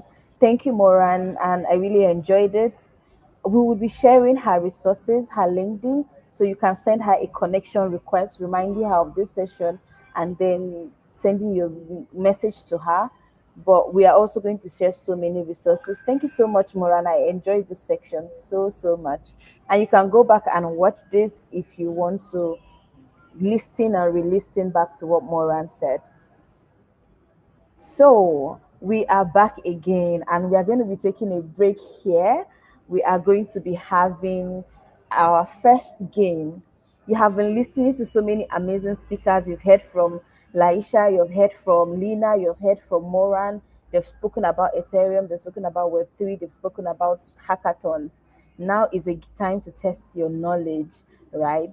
We are going to be having a game. So comment down below if you're ready for our game. If you're ready for the game section, which we are going to be winning amazing prizes, by the way, you will be winning amazing prizes from DevCon. You're going to be getting meshes from DevCon, and you'll be going to be getting our game. You're going to be getting our game. We are going to be giving the winners of this session games, right? You're going to be sharing the Rubicon crypto game. So you don't want to miss the session for anything. And um, this section will be handled by Sonia Osiwo, and we're just going to give her 1 minute to set up and we'll begin. So, who is ready for our game? Karen, are you ready for our game? David, are you ready for our game? Afina, are you ready for our game? Good luck. Are you ready for our game? We're so excited to have you guys here. And please tweet out something that you have learned so far and use the hashtag DevCon at your doorstep to make your tweet. Remember, I would also be giving a gift to um we're going to be giving a gift to the best engagement and the best tweet engagement, and we are going to be starting the game session right now. So if you participate in our quizzes, you're going to have you're going to win this game. Whoever wins our quiz section is going to be going home with a fantastic game of crypto charades.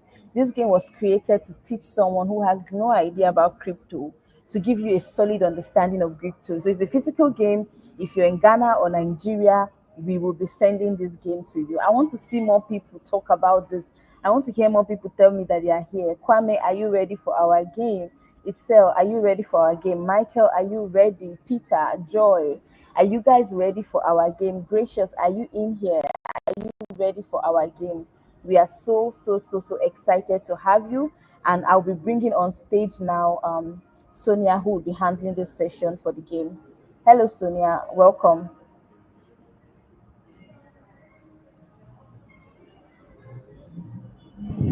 Hello, Sonia. Welcome to the game. Hi, good afternoon, everybody. Can you guys hear me? Yes, we can hear you loud and clear. All right. How is everybody doing? Are we having fun? Are we learning? Are we tweeting? Are we feeling the vibe? We are feeling the vibe. We are feeling the DevCon vibe. I am practicing for the game. Like my hands are ready. I'm just warming up right now. All right, that's fine. So before we start, I just want to thank everybody for staying up to this point, and I hope you guys are actually enjoying the session. You're learning and also connecting as well with the speakers.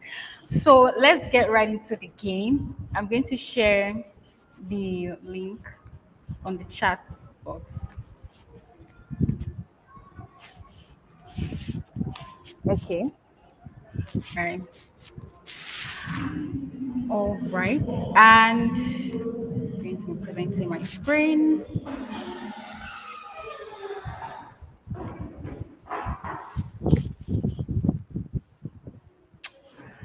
All right. Can you guys see my screen?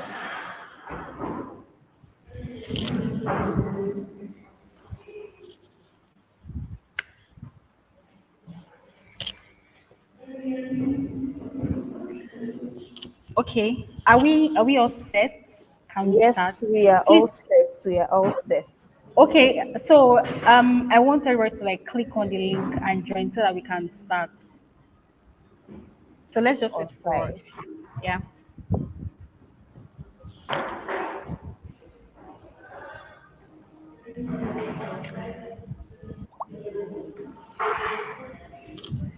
We just have one participant. Where are the people here?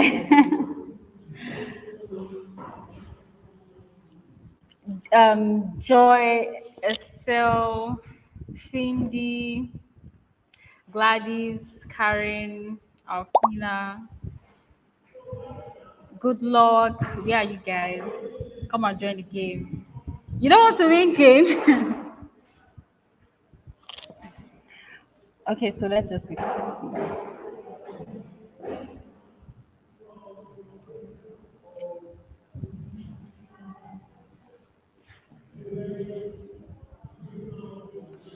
Where are the people? Where are my people? You guys want to play game?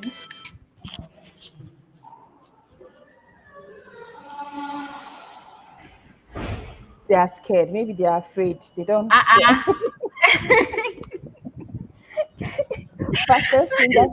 Please, let's not get. If okay, we have See, 4, 5. Please, let's and the not good have part like. is, yes, now, like, there will be Let's not lots of have prize. winners. Yes, there will be mesh prizes from DevCon. There will be Ethereum. There'll be an Ethereum book that contains everything about Ethereum, written by Vitalik Buterin, the founder of Ethereum. Let me just be giving you what you are going to win. There'll Exactly. be like So a that, game. What yeah. the game is worth like 15k, 15 almost 20,000 naira that you'll be getting. You're going to be getting so much if you're a winner from this game, so you don't want to miss it. Pablo, Ifeoluwa, please, you guys should not win this game because I'm afraid that you guys, if you guys join the game, you will win one time. So we don't want our expert to join. But if you want to learn, it's going to be pretty easy, but it's going to challenge you. So we are seeing welcome Gladys. Gladys is here, Joy is here. Um, so we want to get more people to join the game and then we would start. But I would just like play a video to show you like basically a short video and then we'll come back in 1 minute. Is that okay? Okay, yeah, I think So that's fine. Before, yes, that's fine. Before everybody joins. okay. Yeah.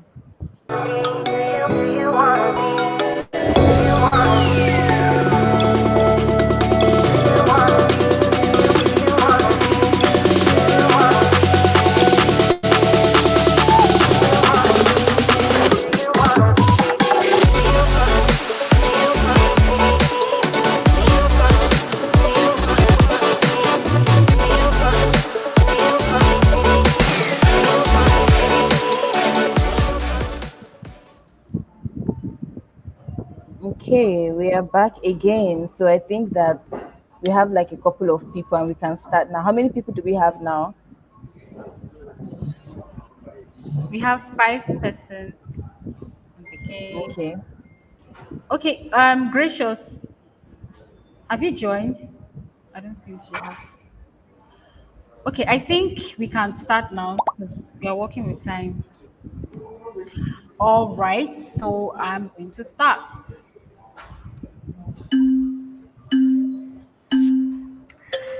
and let the game.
DevRel engineering lead at Cello. Cello is blockchain built for the real world. And what makes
All right, we seem to have a winner. Joy. Joy, you cannot be the winner. Okay, so I hope you guys enjoyed the game. This is just like a teaser. We have another game coming up as well. And Joy, you cannot be the winner. You know what this is. Okay, so Joy, David, and let's see. So thank you everybody for playing the game. I hope you guys enjoyed the game, and your rewards will be given to you after the session. So we will reach out to everybody who won the game, and for the others, there's still another game coming up. So this is just part one. So we are going to go on a break now. So thank you everybody. Yeah. So let's Thank you just take so a break. much, Sonia. Thank you so Get much, ready for the Sonia. next session. We have Joy being our winner. How did she clear this? Thank you so much, Sonia. Thank you for an amazing game session. I hope you guys enjoyed it. Were the questions easy or were they hard? Were they tough? Anyway, thank you so much. We're going to have another game session. So there's also another chance for you to win. You don't want to miss it. You don't want to miss it. So we'll have a break, a very short break, and then we'll be coming back to talk about Ethereum. And immediately after that, we'll speak to people who really went for DevCon, that went for DevCon, the previous DevCon and the recent DevCon. And it's going to be such a fun one because we're going to be talking about like their experiences going to Thailand, eating what they call that thing, sticky rice, Thailand sticky rice. So you don't want to miss that session. So take a break and we'll be back very soon.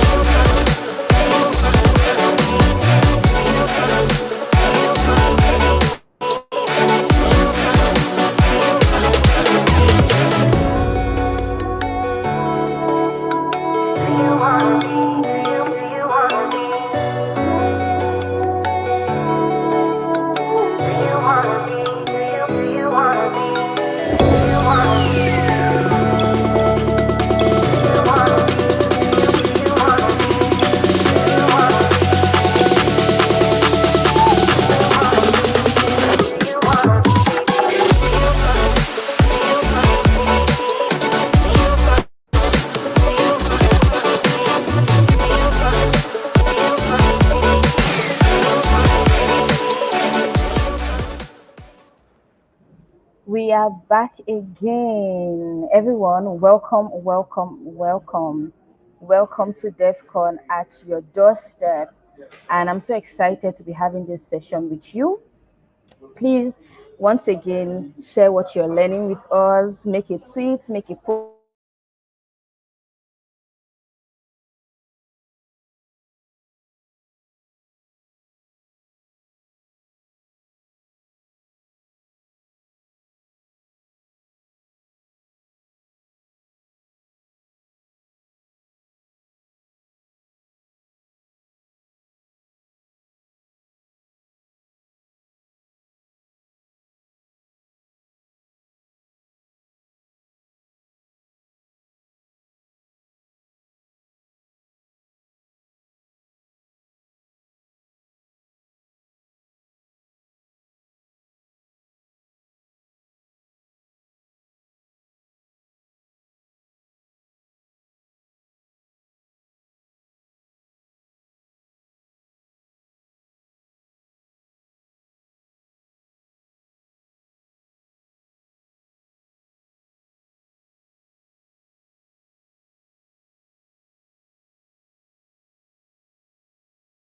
Hello, everyone. Welcome back. Sorry for that break in transmission. We are back again. We are back again. We are back again. Welcome back, and thank you for being so patient with us. Thank you so much. Welcome back. This is DEFCON at your doorstep. and I'm going to be talking about Ethereum, DevCon, and the gathering of Ethereum global citizens. So you've probably been hearing about DevCon, DevCon, DevCon. If you've been anywhere around Twitter, tech Twitter, you've probably heard about DevCon. Someone has probably told you about DevCon, or you've literally seen people talk about it. And DevCon is a big deal. Yes, DevCon is developers conference, and it's the world's largest gathering in the Web3 ecosystem. It is organized by Ethereum Foundation and is a premier global event that brings together the best minds, the best blockchain developers, the best researchers, thinkers, makers, and the whole mission of DevCon is to make sure that the whole like everyone who is involved in decentralization and building can come together and make Ethereum more accessible for people all around the world, right? So I'm going to be presenting the opening talk of DevCon. So DevCon happened in Thailand and there was an opening video. Now you have to watch this video. I'm just going to pause it here. You have to watch this video very carefully because the questions you're going to get from the next quiz session is going to come from this video and from what I'm going to be talking about DevCon, right? Watch the video. You're going to understand the narration of DevCon in the video. So DevCon is a global Web3 event, and this video just shows the narration or the drive behind DevCon 7, right? DevCon 7 happened in Southeast Asia, in Thailand, Bangkok, and this is a very short story. You're going to see some characters in the story. You're going to see some text springing up as flowers. They are going to be showing you some very key important tracks of Ethereum that makes Ethereum what it is. Some very key functionalities in the Ethereum ecosystem. And then it's going to show you like a big barrier and how those key functionalities are being used to, fight that barrier. So just watch the video for a few minutes and we'll get back.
Welcome back to DevCon.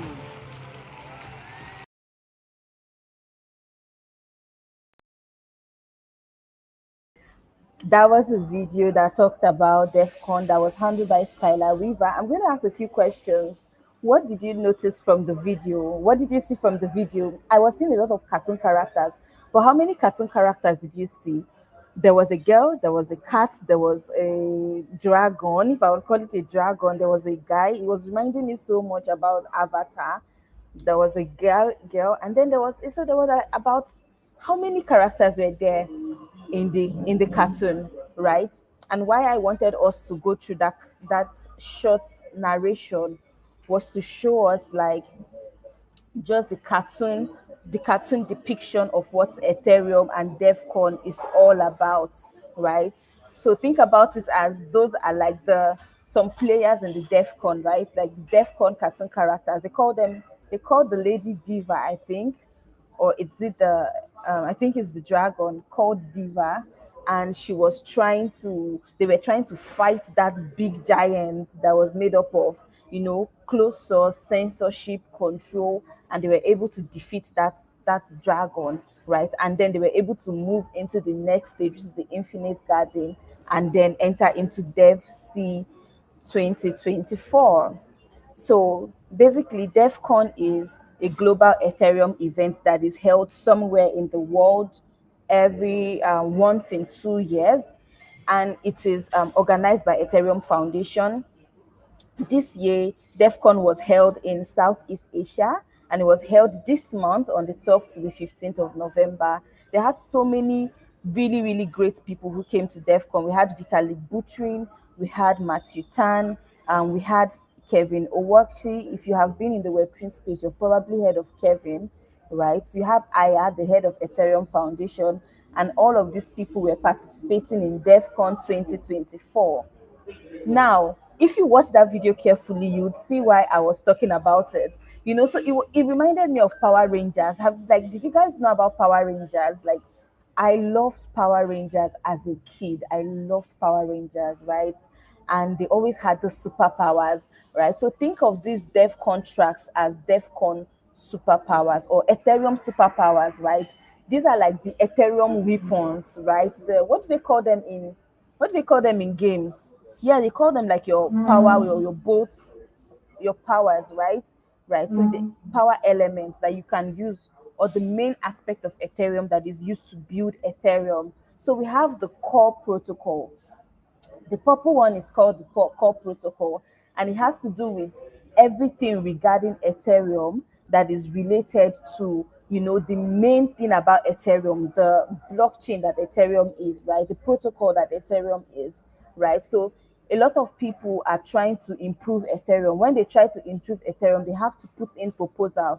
It's called Ethereum improvement proposals, and they fall under core protocol. We have cypherpunk and privacy. These are people who strongly fight against the government having full control of our lives, fight against AI having full control of our lives, and they are called the cypherpunk, right? And they are focused on privacy, right? So that is them. Then we have the usability, the one that has like almost like an arrow and a circle together.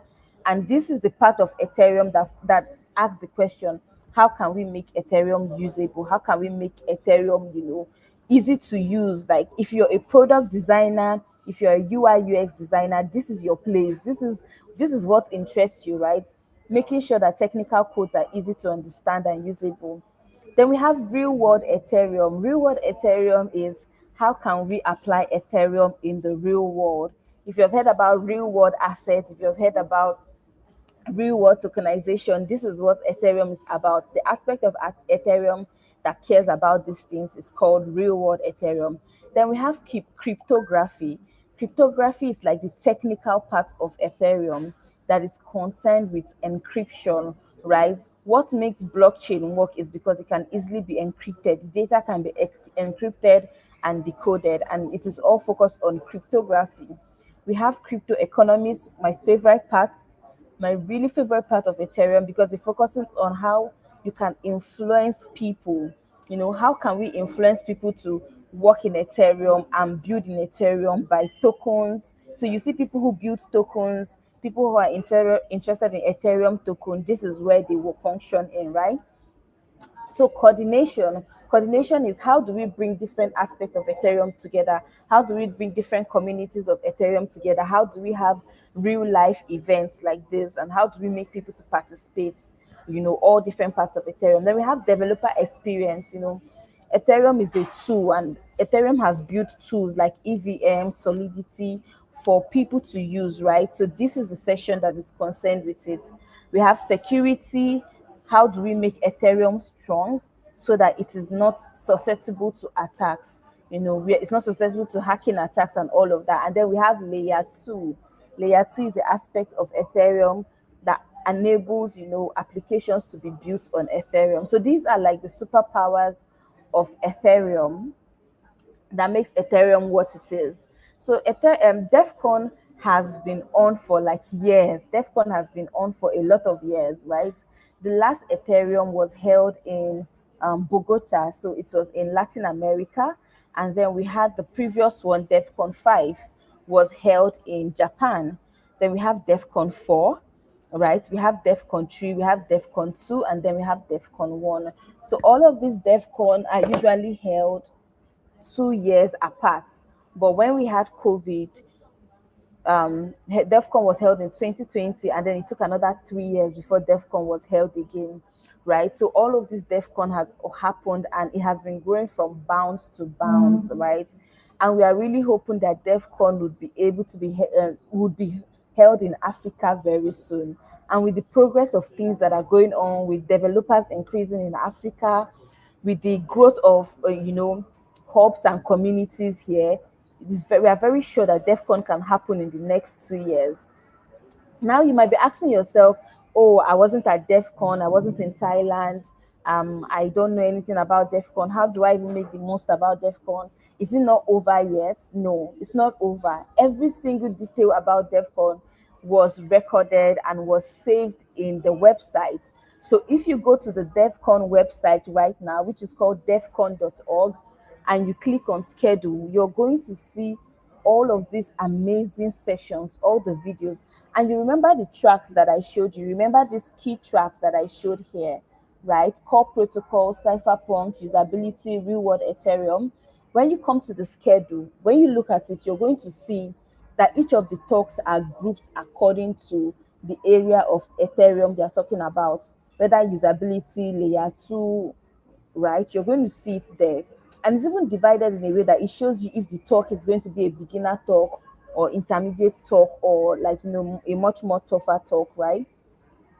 So I would really encourage you to head over to the website, click on schedule, and go to the event, and you're going to see all the talks. But I made it easier for you.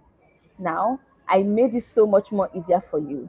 I researched all the DEFCON events, DEFCON talks online, and then I put them together according to, you know, your your area. So if you're a designer, these are the talks you should be listening to. Improving the user experience, right? Building with intention, and who needs a wallet anyway. These are the talks you should be listening to if you want to be a Web3 designer. If you're a developer, these are the talks you should be listening to, right? If you're a product manager like I am a product manager, you should be listening to this panel section. Do you really know Web3 users, right? You should be listening to DAO on Mac. If you're a lawyer or you want to do people operations or HR management in Web3, these are some talks you should be listening to. But if you just really want to just learn about Ethereum, right, I would advise you to go on this talk, the opening ceremony, and this particular one this year in Ethereum is also very interesting to read. Now, these are the resources we've put together for you about DevCon.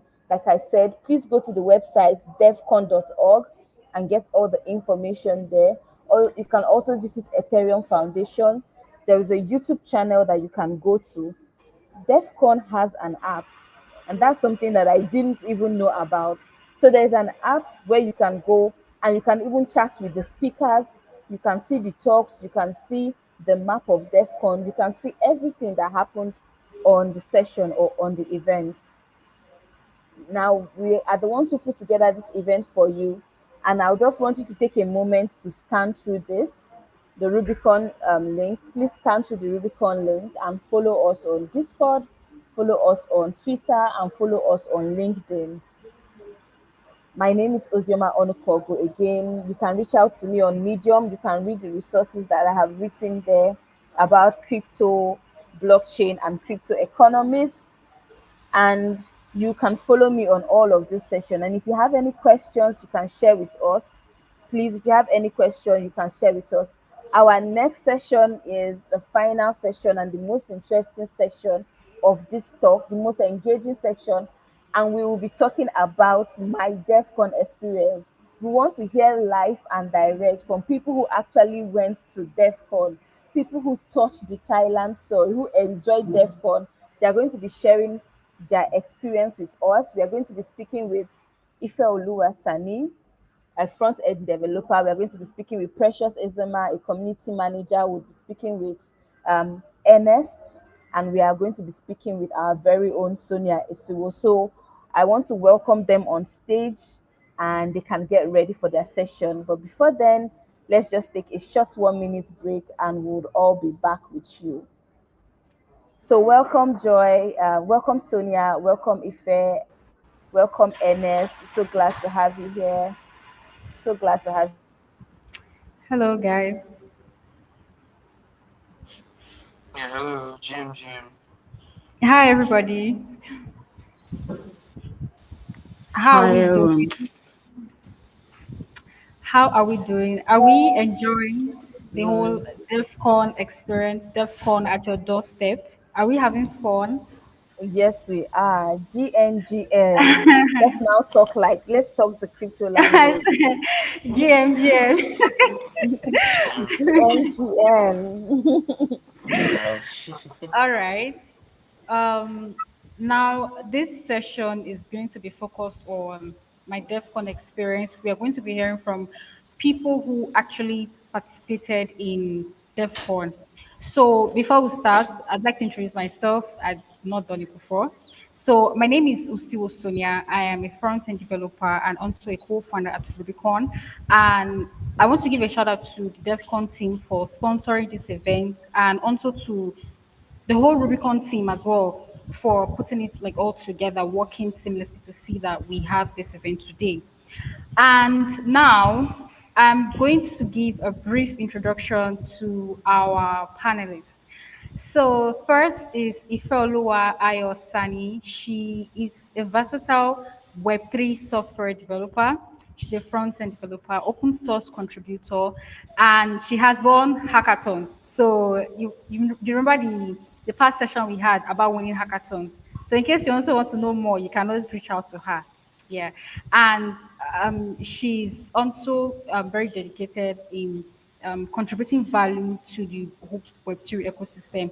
And then we have Ernest Akako.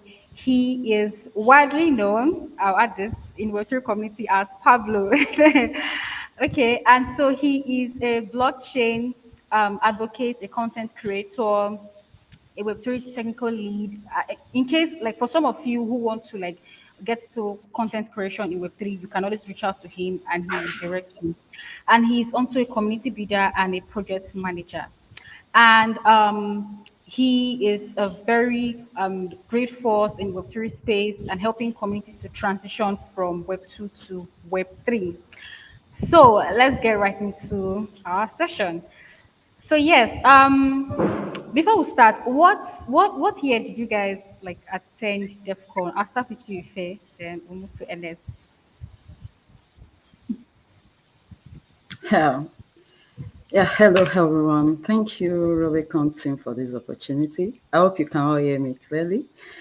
Yeah, my experience was last year. That's 2023. That's Okay. we turned DEFCON 6 or 5 or so. Yeah. Mm, So that was my own experience last year. Yeah. all right. How about you, Ernest? Yeah, so actually this was my first time going for DevCon. Oh, So that's my nice. first experience in DevCon, yeah. Oh, that's good. Uh-huh. So, yeah. So, back to you, Ife. What inspired you to apply for DevCon, and what was like your primary motivation for wanting to attend? We know that it is like a gathering for developers, researchers, and all of it. But yeah, I mean, every other person they have like their individual goal of attending. So, what really inspired you? What piqued your interest to attend DevCon? Yeah. To be very candid, I didn't know what DevCon was really about Okay. until, okay, when I finished my training with blockchain development with IR team. So I just, one of those days on the Slack channel, this was just posted about DevCon sponsored by Yeah. Interior Foundation. And I was like, oh, wow, why not give it a shot? As in, because as at that time, I was just looking for a way to just expand my knowledge in Web3. I was trying to grow my knowledge, and I was trying to put in my best foot outside. So I just said, fine. I didn't even know that it was one of the biggest gathering. I felt Yeah. like, oh, I saw the whole application. I think I spent nearly a month doing the whole application because I started and I saw all the requirements. You have to do a video, and to be very, very sincere, I'm not a video type. When you are talking Okay. about developers that can make content, oh, fine, I could do the writing for you. But when you talk about videos, I will just run away. I don't like videos. So I saw that in the application, you have to do video, you have to do this, you have to do that. So I was Yeah. doing my application systematically. Maybe if I should feel like two, three. So along the line, I now decided to read about it. Okay, what is this DevCon? And I was like, oh, is a gathering for blockchain developers. Oh, it will be nice attending this. And that was just it for me. Oh, that's good. That's good. Some of us don't like doing editing videos. I'm part of that. How about you, Ernest? What inspired you to apply for DevCon?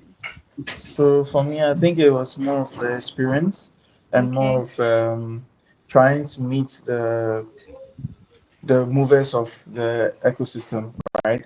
The core developers of the ecosystem, and knowing what they're actually having and what they actually think of about the whole ecosystem.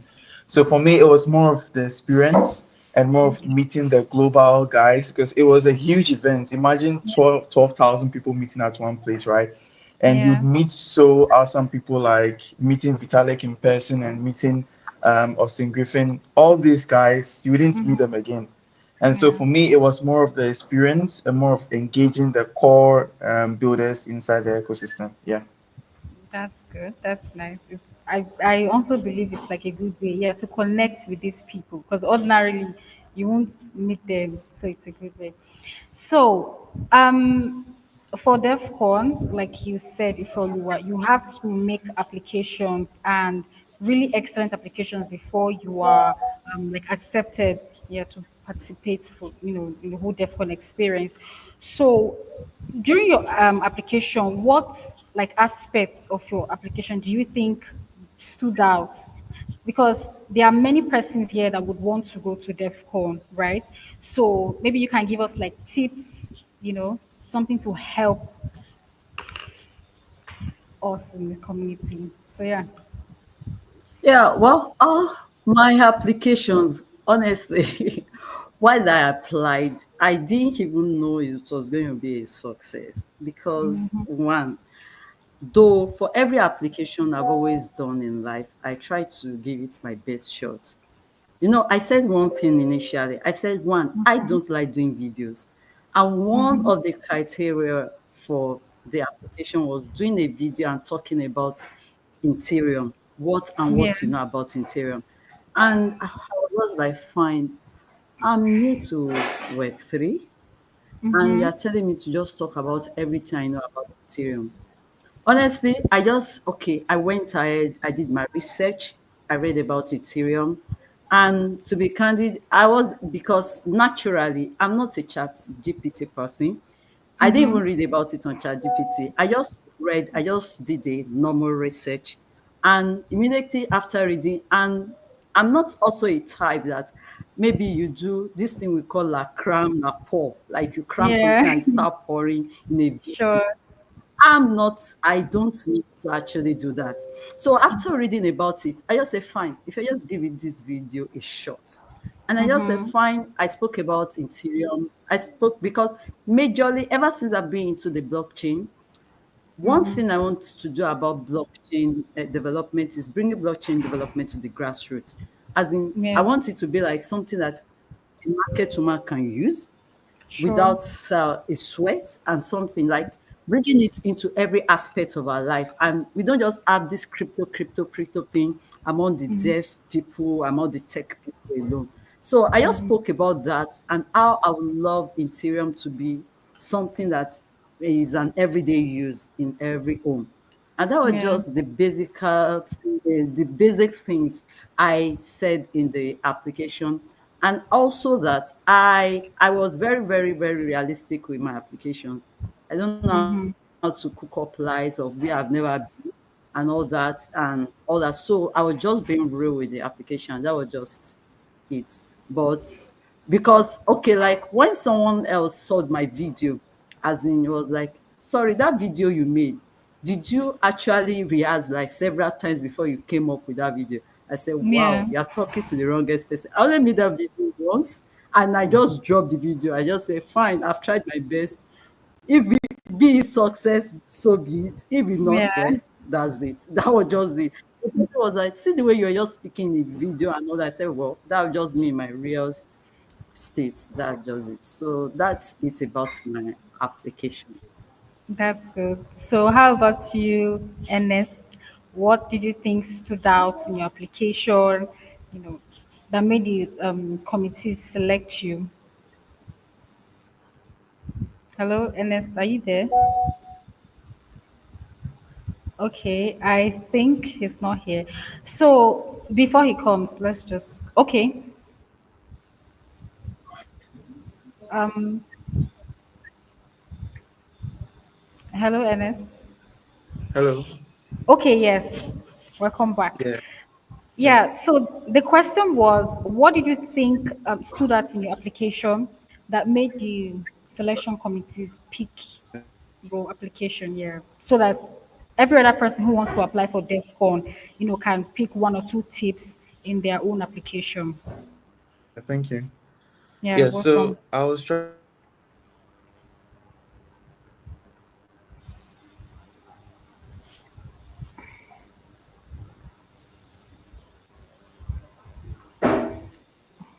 Okay, hello, are you there? Right. Like,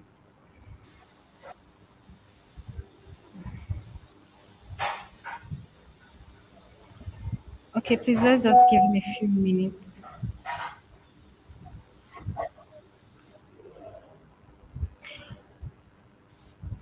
Okay, Okay, why do before he comes up, going back to what Ife said, when you are applying for DEFCON, you have to be very realistic in your application. Because if you just do the whole, always, I know that we actually use AI for certain things, right? But then if you're able to like proofread, I think it's going to help. So don't just go and copy word for word and that's it. So be original, right? Be realistic, so that at least you need to like make them see reason why they should pick you. You understand? Because I mean, if your application does not meet what they are looking for, obviously they're going to pick someone else. So be very realistic and be original. Okay, so before Ernest comes back, I think we'll have to like continue. Right. So, what advice would you give to aspiring participants, scholars? Okay, I think we talked about it already about being realistic and original.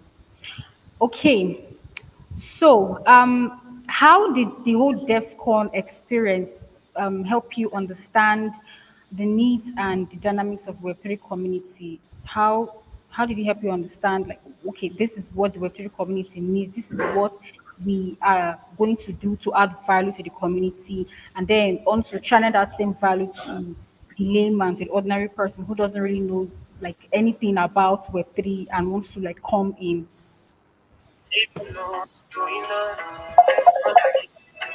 Okay. Um, So Ife, are you there? sorry about that. Yeah. Yeah. For Sure. the old DEFCON experience, yeah, Yeah. yes, I'm here. I'm here. Okay. The old DEFCON experience is like when you're a scholar, you have to have like 4 coffee chats, and we had like training sessions. We had training Okay. sessions where we have different people taking us and all that. So, like, even while we're having the training sessions, we got to know about where we're going. We got to know Okay. about what Ethereum is about, why Ethereum. And, like, one thing about DEFCON Scholar is that they're actually looking at the marginalized group. That is Okay. what Interior Foundation, those are the set of people Interior Foundation was interested in sponsoring, the marginalized group. And that's why the focus has always been on Africans. And in fact, I always encourage more females to apply. Like when you are a female and they actually love what you're doing in the blockchain space, fine, you are going to be Yeah. a very good asset to them. So the marginalized group also the experience, like it was while it was my DEFCON experience that made me to have a broader understanding of open source contribution. Because before then, I've always seen my projects, what is open source?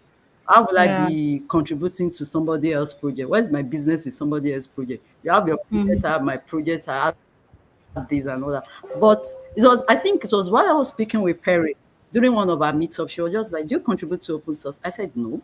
She said, like, "Wow, that's one of the reasons why she's working with Ethereum today is because she was an open source contributor." I was like, "Wow, wow!" So I never knew open source can take you to places like this. She said, "Yes, Yeah. that you should try contributing to open source, and you will see yourself meeting up with people like developers that you don't ever think you will ever find yourself in the same coding space, and they will guide you. You'll learn a whole lot of things and all that." So the DevCon experience I exposed me to a whole lot about that in the ecosystem, and taking away that individuality from my mind and making it a we as experience, like the collective, just like we say, the collective Yeah. effort. So that is what DevCon actually taught me, and being a All better right. builder too. Yeah, thank you very much. That's very insightful. And so, yes, open source contributions actually help. So it's good to like add value to the whole tech ecosystem, and you can do that by contributing to open source. And it's not just for developers, as a writer, as a designer, community manager, and all of that. So our final panelist just joined us. So I'll quickly introduce her before we continue. Hello, Precious. How are you doing? Hello, good afternoon. I'm good. Good afternoon. Welcome. Thank you for joining us today. So, Precious is a community builder with expertise in platform setup, event hosting, and community management. And she currently manages Web3 Ladies. That is like the largest community for women in Web3. So, you have like a very close community for women. You get to see more opportunities there as well. So in case you're a lady, you can also join with 3 ladies. And so she has led impactful partnerships with organizations like Cassava Network and Cello Blockchain. And she also mentors young minds through initiatives like Slum to School and Innovative Child Network. Thank you once again for joining us. Thank you for having me. Although I'm no longer the lead community for Web2 Leaders, that's All right. Aisha. Thank you. Okay, that's fine. Thank you so much. So, being that you are a DevCon scholar, can you tell us what inspired you to apply for the DevCon scholarship, and what was your primary motivation to wanting to like attend? I'm not a scholar, so I don't think that's right.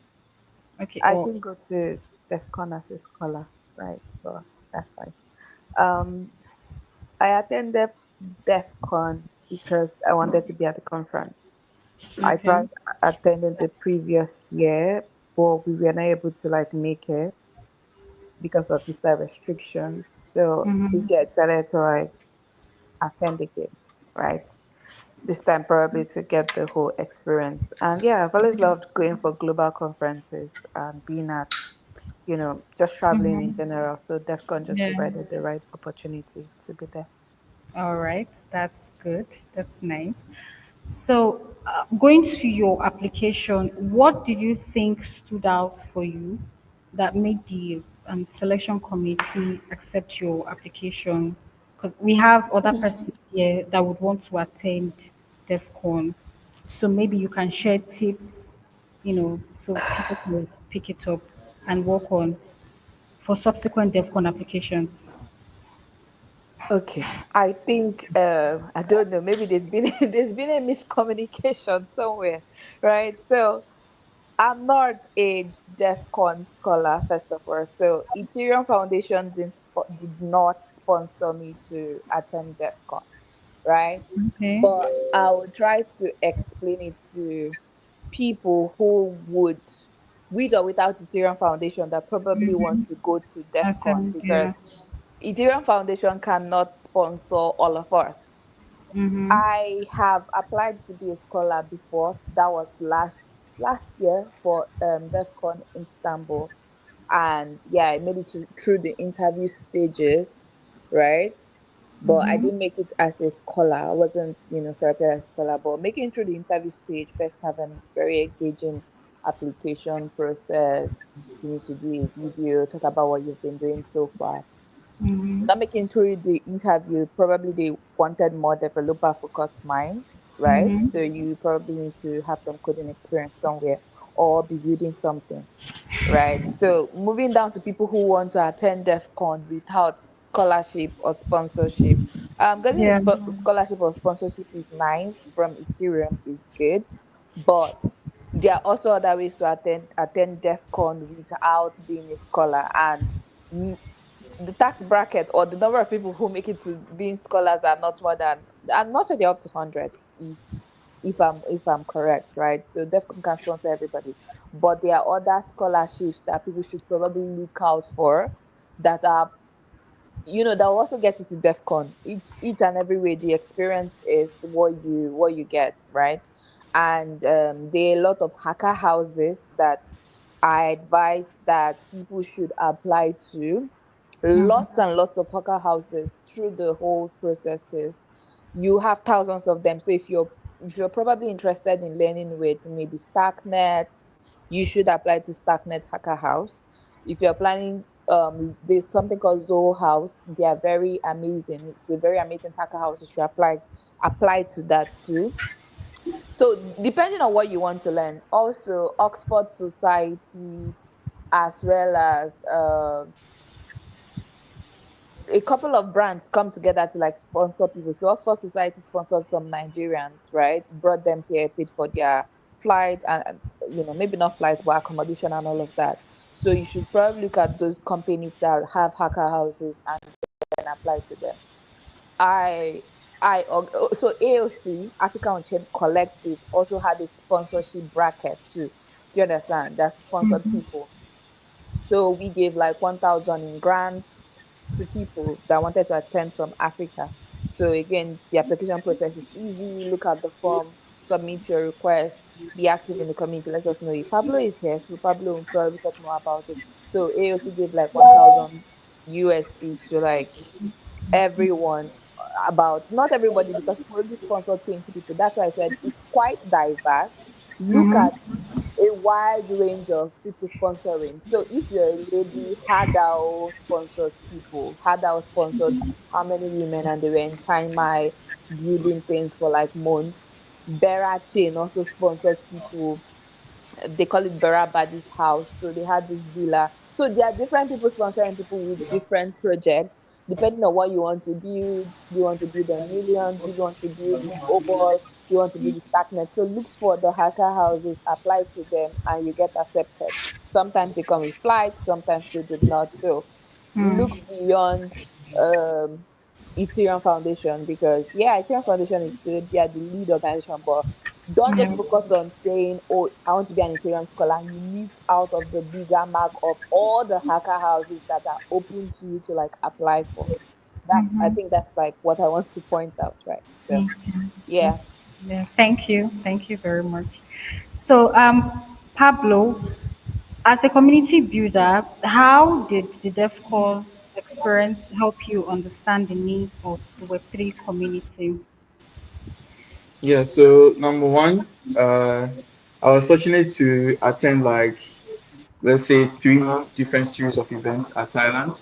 So the first one was in Chiang Mai, which I think because of visa restrictions also, I just spent about like 4 days at Invisible Gardens.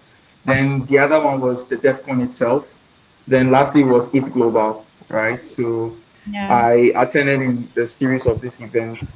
And with what I've seen and what Africa really needs or what community really needs right now is a lot of builders, number one, right?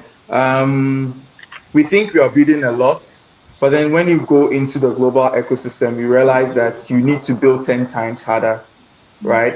After like having to go into a lot of discussions with the ecosystem leads, I realized that we need more builders, like more core builders, not just builders, but like more builders in the ecosystem. And builders fall in many ways, right? It could fall as community builders, it could fall as um, project managers, it could fall as probably developers. But I think one thing that we also lack is research, right? We don't like to research a lot and we just like to focus on what we are currently focusing on. And what Yeah. I advise the community right now is that we need to do a lot of like research, core research, right? And we really need to follow the ecosystem leads, right? Like Vitalik, Skylar, and those leads that give a lot of information. Because I think we are really, really missing out. And what we need right now is a lot of more builders, right? Yeah. I think that is what I have, yeah, on that side, yeah, for the Okay. community. All right. Thank you. So, how were you able to navigate the whole visa challenge? Because I think that's like one of the things many Africans face, right? So, how were you able to navigate the hurdles you faced for applying for the visa to attend them? Okay, so I think for talking about for the visa, I had a lot of issues. Like it was really a headache because when I was even coming to Chiang Mai, I had to cancel my flight because my visa was not yet in, and so I had to travel to Nigeria to get my visa done. So it was a very big issue in terms of this visa issue, but I think it was okay because everyone went through these hardships, right? Yeah. The only thing is that we were able to make it to DevCon, and that Mm, was the main thing. And I advise that more builders or more African builders should travel a lot to these global events because every event taught me a lot. Being in Chiang Mai really, really taught me a lot about how to collaborate with each other and work. Being in DevCon taught me how to build more, taught me of experience, taught me a lot, right? And then being in It Global taught me a whole lot about hacking globally because that was my first hacking experience in terms of global hackathons, right? And I yeah. think we have a lot to learn anytime we attend these global events. And when you stay in your own lane and not doing anything and not traveling to see these events, I think you will be in a loop where you wouldn't really upgrade yourself. So the best advice to I'll give to African builders is that you need to travel a lot and experience this yourself. So if you're like planning to actually go for DevCon next year or DevCon next year or DevCon next 2 years, I think you should start planning now. Yeah, that is my Mm. best advice that I could give. Yeah. All right. This is going to be like a general question. So I will just start with you before you leave, because Pablo is going to like leave very soon. So what can aspiring participants do now to prepare for the next DevCon? And what advice would you give to anybody who is feeling intimidated to apply for events like this? Because sometimes we feel that, okay, maybe I'm not really good enough, so I should not take that step. But actually, you need to take that step. You understand? So, what advice would you give to people Yeah, like I that? mean, basically everyone is scared, right? Even experienced people, they are scared. right? And what I would say is that even I think Precious was talking about the grants application for even some of the grants given to aside the DevCon scholars. I think we had a lot of grants that were given to people.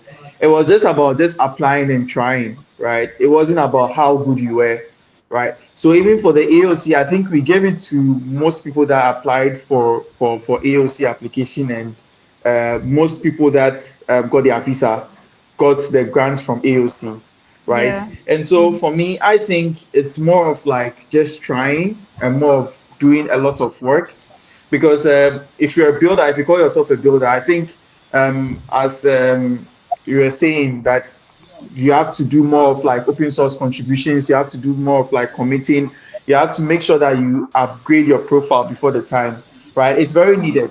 If you're a content creator or something, I think it's more of like showing your work, right? Putting out your content on Twitter, putting up your content of Substack, Medium, and other applications that are being used, being on webcast, trying to tweet a lot of information that you have, trying to bring out your opinion about Ethereum and how to contribute on Ethereum. I think those are the necessary things, right? You don't need to build a whole application that can do everything in the whole world. I think it's Yeah. the little things that you do that makes you a winner, right? So more of like just building your stuffs in a slower pace, but more of like a faster pace. So I think that is advice that I'll give, that if you want to really prepare for the next DevCon or want to prepare for DevCon that is coming, I think it's more of like contributing little steps onto how to contribute onto the Ethereum, and then doing your little things in a very helpful way. Yeah. All right. Thank you so much. Pablo is going to leave us now. Thank you, Pablo, for joining us. So before we wrap up Thank you this, too. yeah, you're welcome. Thank you so much. Before we wrap up the session, I will direct the same question to Ife and then Precious, and then we can wrap up the session. So let me reiterate again. For aspiring participants, how can they prepare for the next DevCon event? And then what advice would you give to people who are feeling intimidated to apply for international opportunities like this? Yeah, thank you. Okay, can you hear me, Ife? Okay, is that to me? Yeah, yes, yeah, Yeah, I sure. can hear you. Okay, yes, so that's for you. Okay, well, I would say you are the best person to believe in yourself. So, and nobody can make you feel inferior without your consent. So, I don't believe in someone being better. We are just our unique self. So, never Yeah, feel intimidated. Just once you know you are doing something, you might not be in the fast pace like others, but at yeah, least you are getting better and you are getting something every day. So keep building something, keep improving on yourself. Whatsoever you are doing, fine. I'm not the type that like to showcase my skills on the internet, but I think one of my mentors in when I first got into blockchain development, he told me, if yeah, you learn to write articles, learn to put out whatever you are doing out there.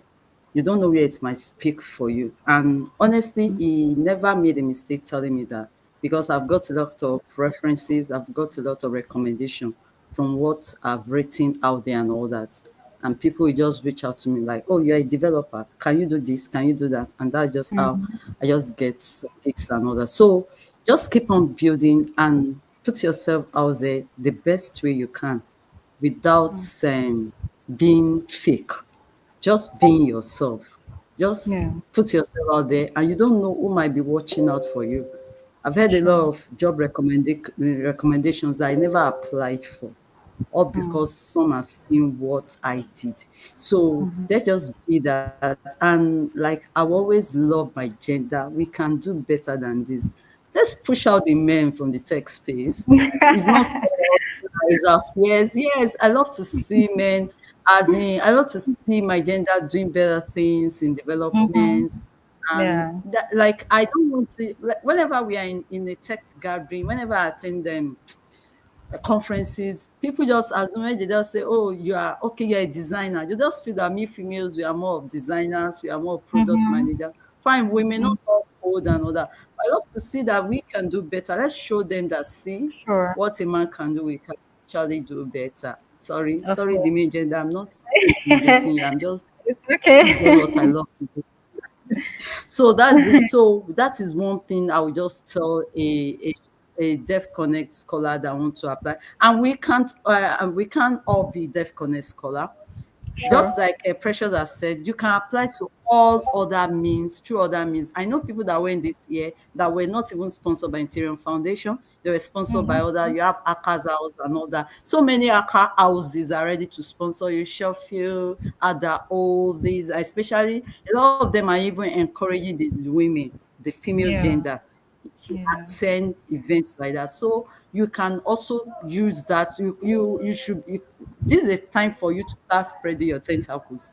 Reach out to Mm-hmm. all those this thing, be part of the community, and you see them reaching out to you and be like, okay, well, if you have this, you have this condition. If you fulfill this condition, we can sponsor you to the next global event. And you don't know, probably you are meeting a next co-founder in the next event, or you are Actually, meeting your next sponsor in the next event. So that is it. That is what I have to say regarding that. thank, thank you, Ife. Thank you. So, we're going to direct it to you, Precious. Oh, sorry. What's the question again? Okay, yeah. So the question is, how can aspiring participants prepare for the next DevCon event? And also, what advice would you give to any person like feeling intimidated to apply for these international events, something like DevCon or a variety of international events in Web3 space? Okay. Yeah. I think okay. This is a question I think I've been asked quite recently. Okay. Um, Intimidation. I don't even like that word. Mm-hmm. Intimidated. Sure. That's because the average person who is not African is not intimidated of packing their bags and like traveling, right? So I don't think you should be intimidated to want to leave your house or your comfort zone, right? So let's remove the intimidation part because why should we be intimidated in the first place? These are human beings at stake, first of all. All right, Sure. so applying for international conferences. A calendar has been released. I think I have shared that calendar with a couple of people, but if you've not seen it, look at the Eat Global calendar and be where be where the conferences oh my god be where the conferences are going to happen, right? Mm-hmm. So when I was in DevCon, meeting new friends, of course, I had friends, online friends, that were introducing me to their circle of friends. One thing I noticed for sure is that these guys have created such a very deep bond. Why? Because they've been at several conferences together, and I could hear their conversation in passing. Oh, remember the last time we had Eat Denver? This at Denver. This happens, and they are all Africans, maybe not living in Nigeria. So why should you now say, I'm intimidated"? So now that the calendar has been released, start planning ahead of time. I tell you for free, it's not happening tomorrow. You have the calendar right in front of you. Start by doing True. the little things, which is okay. I don't have a passport. Let me go and get a passport. That's your preparation. I don't have visa. Okay, will I need visa for Denver? Denver is probably happening next year. What if I start looking for dates now? You Mm-hmm. prepare ahead of time, right? Each global is not going to happen this year, next year, it's going to happen in 2 years. What do I do to make sure that I get the right sponsorship to be at each global? Do I need to join a community? So the people that went for this DevCon, what communities, where are they in? What's the group? Which Telegram channels do I need to join? You need to this now you still need to start looking for okay, AOC has a channel, how do I join? Mm-hmm. Builders Connect, that's where everybody's from DevCon. Majority of people in Builders Connect we are actually at DevCon. That means I need to be in Builders Connect community, right? You need to try to find your way in there. There's also blacks in Web3, find your way that community. It might not be interesting to you what they're saying, but just be there and communicate, talk, ask questions. Okay. Yeah. A lot of Telegram groups have been formed through this process. Look for ways to like find yourself in there and join. This is how you start preparing. Then you need to build relationships, because when you're in the right space with the right people. If your friend says you're going to Denver, you automatically want to just be there too, because okay, there are people you're going to be traveling with, there are people you're hoping to like meet there. So, and okay, I don't have anybody to sponsor me. How do I contribute to this space so that I probably get sponsorship? Do you know that on board wallets give content creator sponsorship, right? Yeah, so Yeah. that you can do videos and all of that. Not just them, you'll be surprised that it's not just them. I mean, Stacknet did a lot for people. And sometimes you just need to do small, petty things. Not really petty things, but they are very small. I mean, Blockchain Society told me that if I could do a Twitter post, they'll give me 30, is it 30 USD or so, or 30 pounds. Just for so the very small things that so many people were doing much more to like get some of these benefits. So you need to find those communities, and these are like ways you practically prepare leading from now. I think it all has to do with your total career and you just being intentional with everything you need to do from now to conference dates.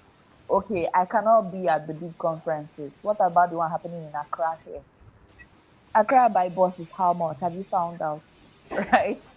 From Lagos to Accra, how much is it by bus? How do I plan my trip and be there? Right? Yeah. Kenya is here. Like, you want to go for It's Global, I be it's Denver, I be something else. But you've never gone to Kenya here, the one that is at your nose, right? You've not planned to like be at It's Safari, right? And just attend the event. So it also, if you're an event person, definitely you want to be at more events. But if it's not really your thing, no matter what people say, or no matter how they try to push you, it Yeah. just it's just being intentional about being at these places, then you'll be there somehow. And Yeah. not giving up on the visa processes. I saw some people who joined the group, the visa support group. You join, but yeah, at some point you're like, this is too hard for me, I'm giving up. Then it will always be hard for you, because no matter how taxing that visa processes was, I know people that went back times and times again to make sure that as long as they were granted the visa and it wasn't rejection, they were going back. Some of them traveled down. You don't know. Someone traveled from Ghana to Lagos just for interview. And he kept on reaching out to me via DM. I need this, I need that. They're able to support you as long as you start. But some of you are already giving up on yourself and saying, no, I won't be able to travel, make it down to Accra and all of that. Or traveling from Ghana to Nigeria just for visa processes. See, you have to find out that you're coming to realize that, or even at DEFCON, what I realized that we as Africans were already disadvantaged a lot. You're 23, 25, 26, or whatever age you are. You're going to meet your peers out there that you meet them and they're talking about postdoc, PhD, or they're talking about the next startup that they've launched, or you're talking about like all around it global. People kept on asking you, so what you're building, Yeah. what do you do? Yeah, you have to say something. You have to come up Of with course. something on the spot. What are you building? It's a valid Yeah. question, and Sure. you're there thinking about being intimidated or I don't have the motivation to travel in 2025, 2024. That is the very basic thing that Africans need to be thinking of. Fill up that room. The Indians are there in their multitude, and I don't think they're so much better than us, or they have two heads. Find Yeah. your way to travel. If it's the money, start saving up for it now. People did this thing that they saved up for token a year before token 2024 so that they can be in Singapore this year just to be at the conference. So if you already know that, oh, I'm already 50% disadvantaged. What do? You plan you what you could do is plan way ahead than people that can always pick up their bag and travel. For some Yeah. people, they didn't know they're going to be at DEFCON. Is that DEFCON money, they just book their flights and they travel. You know your case is not that way. You know you're not like them that can just pack your bag and your flight will be like maybe 300 pounds and you're there. No, you're not like that. Your flight will probably cost more. You need to hustle for like 2 months to like get a visa. So my dear, start early and throw intimidation or whatever, maybe your code fees out of the roof and just do what you need to be there to just be in the room with your fellow peers, because Sure. sometimes you need to be seen to be shown favor, and you just doing online things and posting consistently or talking about what you do might not really cut it. You need to be in the same room with Vitalik to Vitalik.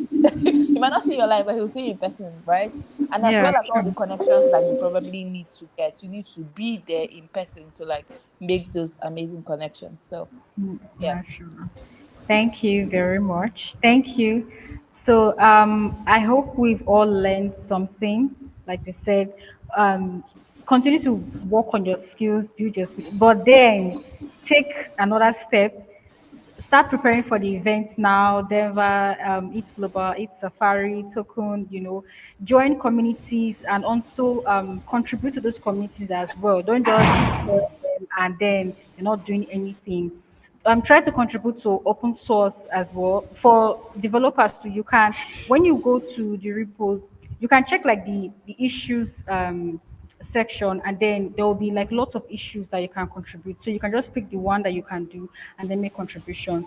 So I think this is going to be like the end of our session, but then again, if you have questions, please just drop it on the chat box so that we can ask our panelists.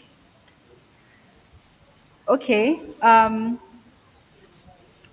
All right. In the absence of no questions now, but then again, if you still have questions, still drop them. We'll still ask. You are yet to Yeah. learn.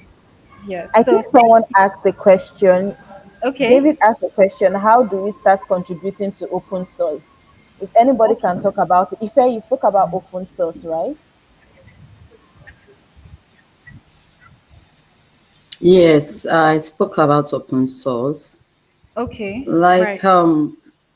you can like only those platform is a good platform where you can contribute to open source, and you can also, you don't just contribute, you get money from contributing, like you earn in your dollars and all that. So for every contribution you make, so you can try the Only Dust platform. But one peculiar thing about the Only Dust platform is for you to be able to contribute to most of the this thing. If you're a developer, you need to have basic knowledge of either you're a front-end JavaScript, TypeScript.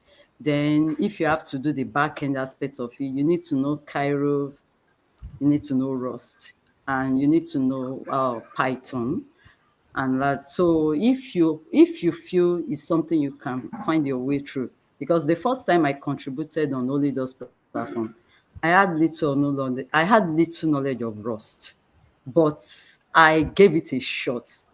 And it was, by the time my PR was merged, I was dancing. You would think as if I won a visa lottery, but then it was just a Of course. shot I gave it, and that was just it. So it's something you can do. So just give it a shot, and you can contribute on the Only Dust platform.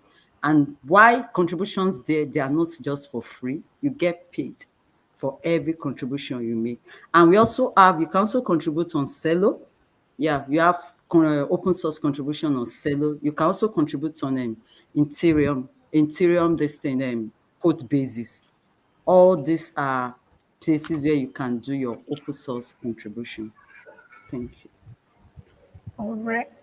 Thank you. Thank you so much. So please do well to check the link. I just drop it on the chat box, and also uh, try to also make research here because it's very good. It's going to help you.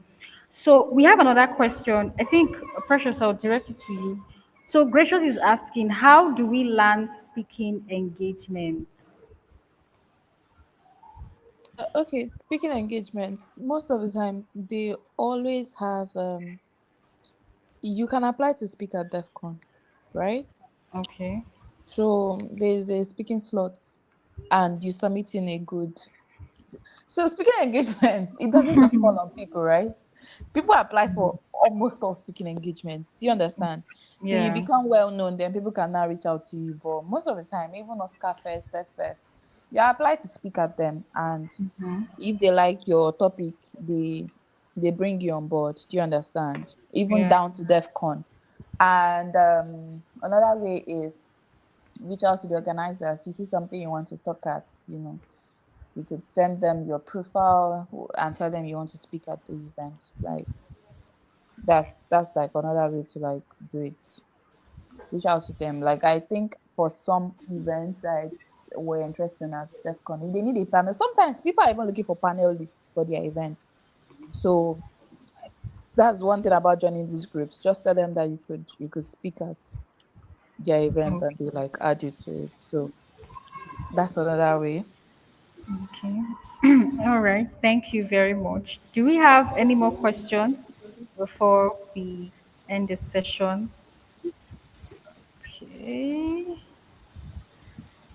All right. In the absence of no questions, I want to thank all the speakers. Thank you, Ife. Okay, right. So Gladys is saying, I would like to contribute as a community manager. I'm interested in DevRel. So how can she approach this? Uh okay. Is it Yeah. mine or who's Oh, yeah. You can. I mean, if you have idea on it, sure, you can answer. Ife too. there is an open source contribution for community managers link Okay. by Okay. Open Source Collective. They open up applications every year, and this year I was able to forward the application link to most community managers, and then they applied to them. Then I think Open Source Collective hires the community manager for the collective. I think I Okay. I'll probably get the link to share, but in case I don't see the link to share, please reach out to Amarachi Azubike on LinkedIn or Telegram, or reach out to the community manager for Web3 Ladies, Aisha. So Amarachi did it first, then Aisha did it this year, and a couple of other people in my network have done that open source contribution for community managers program with Open Source Collective. That's a very good way to like start, right? Yeah, so it's a very nice program. They teach you about open source as a community manager, then they hire you as a community manager to like come in. Yeah, and also another way is try to look for an open source community and be their community manager. Right. Yeah. Yeah. Yeah. Thank you. Okay. I don't. All right. Thank you so much. So please, just go through the links, make research, and lastly, if you want to go for all of these events, both the ones happening globally, the ones happening in Africa, please try to start preparing, start making research, ask questions. You can join communities, make contributions, right? And some of them can even sponsor you. It's not only Ethereum that can sponsor you to DevCon, right? So there are other protocols as well that can sponsor you. Try to build relationship as well, because this will go like a very long way in your career, especially in Web3 and outside of Web3. So thank you for staying to the end of this session. I hope everybody learned a thing or two. So please go online. Okay, so please go online and tweet about what you've learned. Okay, tweet about what you've learned. Post on LinkedIn, tag us, and the best posts with the best engagement will win something. All right. So thank you guys, and I enjoyed the session and learned a lot as well. Thank you so much, everybody. Yeah, thank you. We are almost done. Peter, thank you. Gladys, gracious. Thank you so much for being part and engaging with us for this session. David, Gladys, Onyinye, Joy, you have done so well. And thanks for our speakers. I was taking notes. I was taking notes. And this next DevCon will not pass me by. I took So about, Precious mentioned about 7 societies that give out grants, and I took note yeah. of them. um, Mm-hmm. Ife mentioned some key tips that she used, for her to get into DEF CON, right? Yeah. Contributing and putting yourself out there. Pablo talked about building and getting into research, right? So you might be Yeah. thinking, oh, I'm not a developer. How do I get to DEF CON research? Start writing now.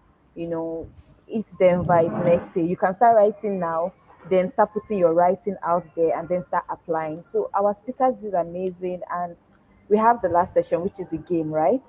So I'll let Sonia talk about that before we start the game session. All right. So this is the last session, and this is it's also going to be a quiz game. And so you, of course, you're going to compete to win crypto carrots. Okay, so I want you guys to do well.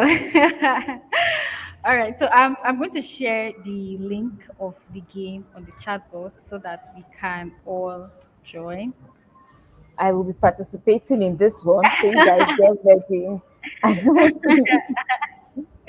Now, let me tell you about the game so that you would know why we are hyping it so much. Yeah, sure. Crypto Charade is the first charade game in Africa. Is the first charade game in Nigeria and was developed by the Rubicon team in 2022. We created this game to teach people how crypto works. So if you want to have a more solid understanding about crypto, the game comes with its manual to teach you how to play the game, right? And you can play it with a group of over 10 people, your friends. You can go to parties and you can play it with your friends and you can learn because the game also comes with instructions and key Web3 terms. All the Web3 terms you can think of, the major ones are in the game. So you don't want to miss this session. You don't want to miss this game. We are also giving messages from it DevCon. So if you're not in DevCon, but people see you wearing the DevCon shirt and all of that, you can boldly say, "Oh, I went to DevCon." Oh. So we are going to be having our final game. Don't forget to, tweet about what you've learned in this session as well. What was the biggest takeaway for you from DevCon at your desktop, doorstep? What was the biggest takeaway for you? For me, my biggest takeaway was Africa needs more builders. One of my biggest takeaway was you cannot afford to be shy by pressures. You cannot afford to be scared of performing globally, right? So please, we hand it over to the next stage. May the best player win this game. Okay, so let me share my screen.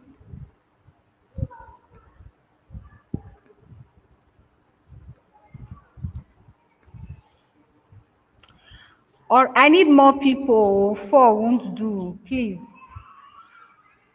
Where are my participants? Please join, join, join. I need more people. Sonia, okay, I'm adding you to the stage right now. Okay. Okay, yeah, thank you. So please, this is the link. Yeah, I need more. I need more people. You guys want to win game?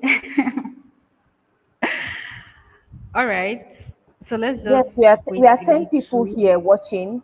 There are 10 people viewing. So we're supposed to have at least Yeah, seven lots, lots. people. Yeah, joining. Gladys, are you in? Estelle, are you in? Peter, are you Gracious. in? Onyinye, are Yes, you in? exactly. Gracious, are you in? I'm looking. David, David, are are you you in? Karen, yeah, are you in? So if you're not in, join, join, join, join the game. Um, Sonia, please could you share me the link on the private chat? Thank you. Okay, all right.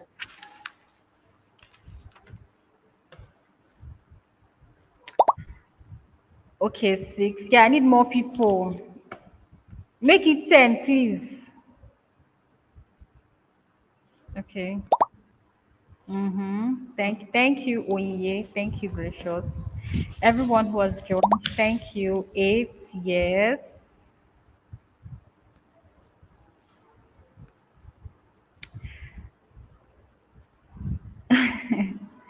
Our first winner is also here, Joy.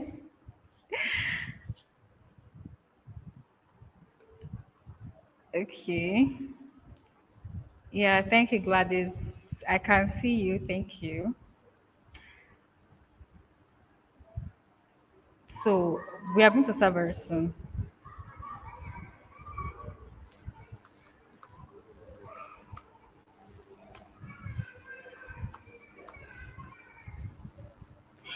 All right. So may the best player win. Okay. So let's start. 3, 2, 1.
All right. Since we have a winner, Oye came first, Gladys second, and Sammy third. So thank you guys. You will get your gifts, your card games, matches, and everything. So all right. Thank you so much, guys. Thank you for joining this event. Thank you, thank you, thank you, thank you. Please give me a sec.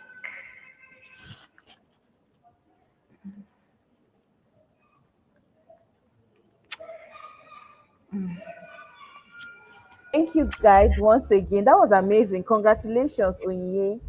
And Gladys, the second runner up, congratulations. Chisom, congratulations too. You did amazingly well. I don't know where did I fall in because I participated in the game. How come I did not win? How come I did not win? Thank you so much for joining the game. And we are rounding up now. We just want to say thank you for being part of this amazing event. Someone was asking if the link would still be available. Yes, the link is available. It's on YouTube. You can go and watch it back on YouTube.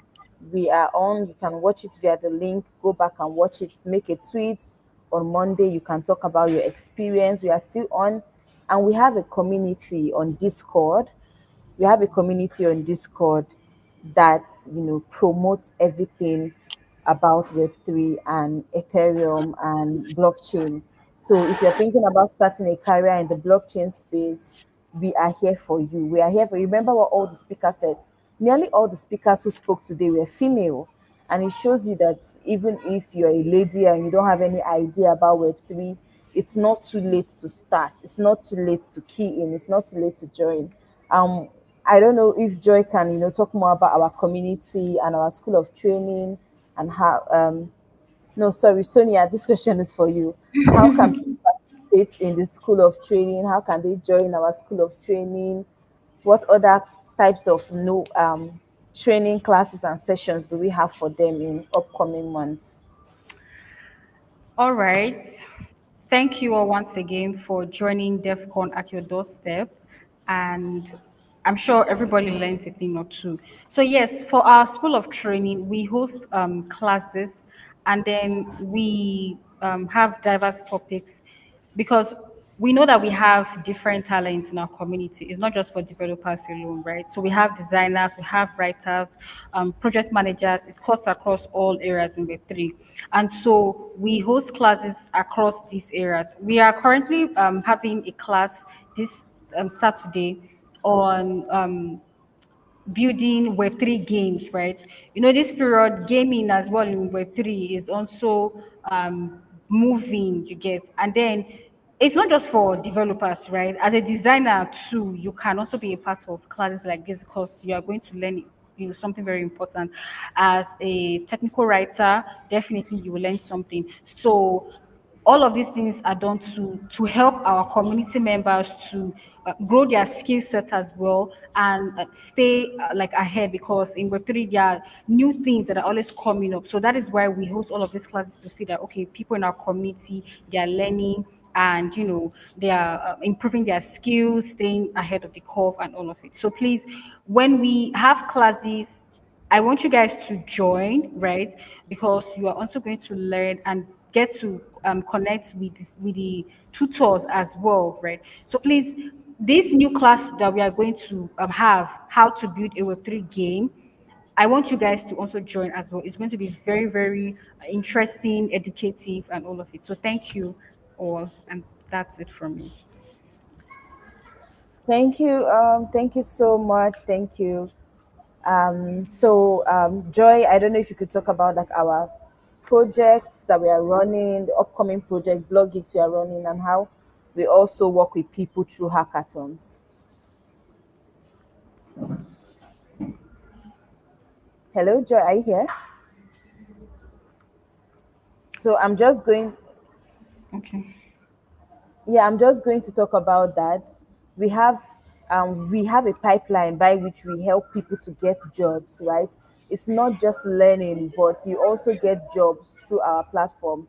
So please be ready. we have block gigs coming up. It's going to be a platform where you can, get gigs, and there will be different kinds of gigs available. There will be content writing gig, web3 content writing gigs, product designers. Onye can tell you that she has worked with us, on several projects already. So there will be different um, gigs that you can work and earn money. So we'll be connecting you to, companies and platforms that want talent, right? And you don't have to have it as a job, right? So you can do like a 1 week gig, a job that will take you just 1 week to complete.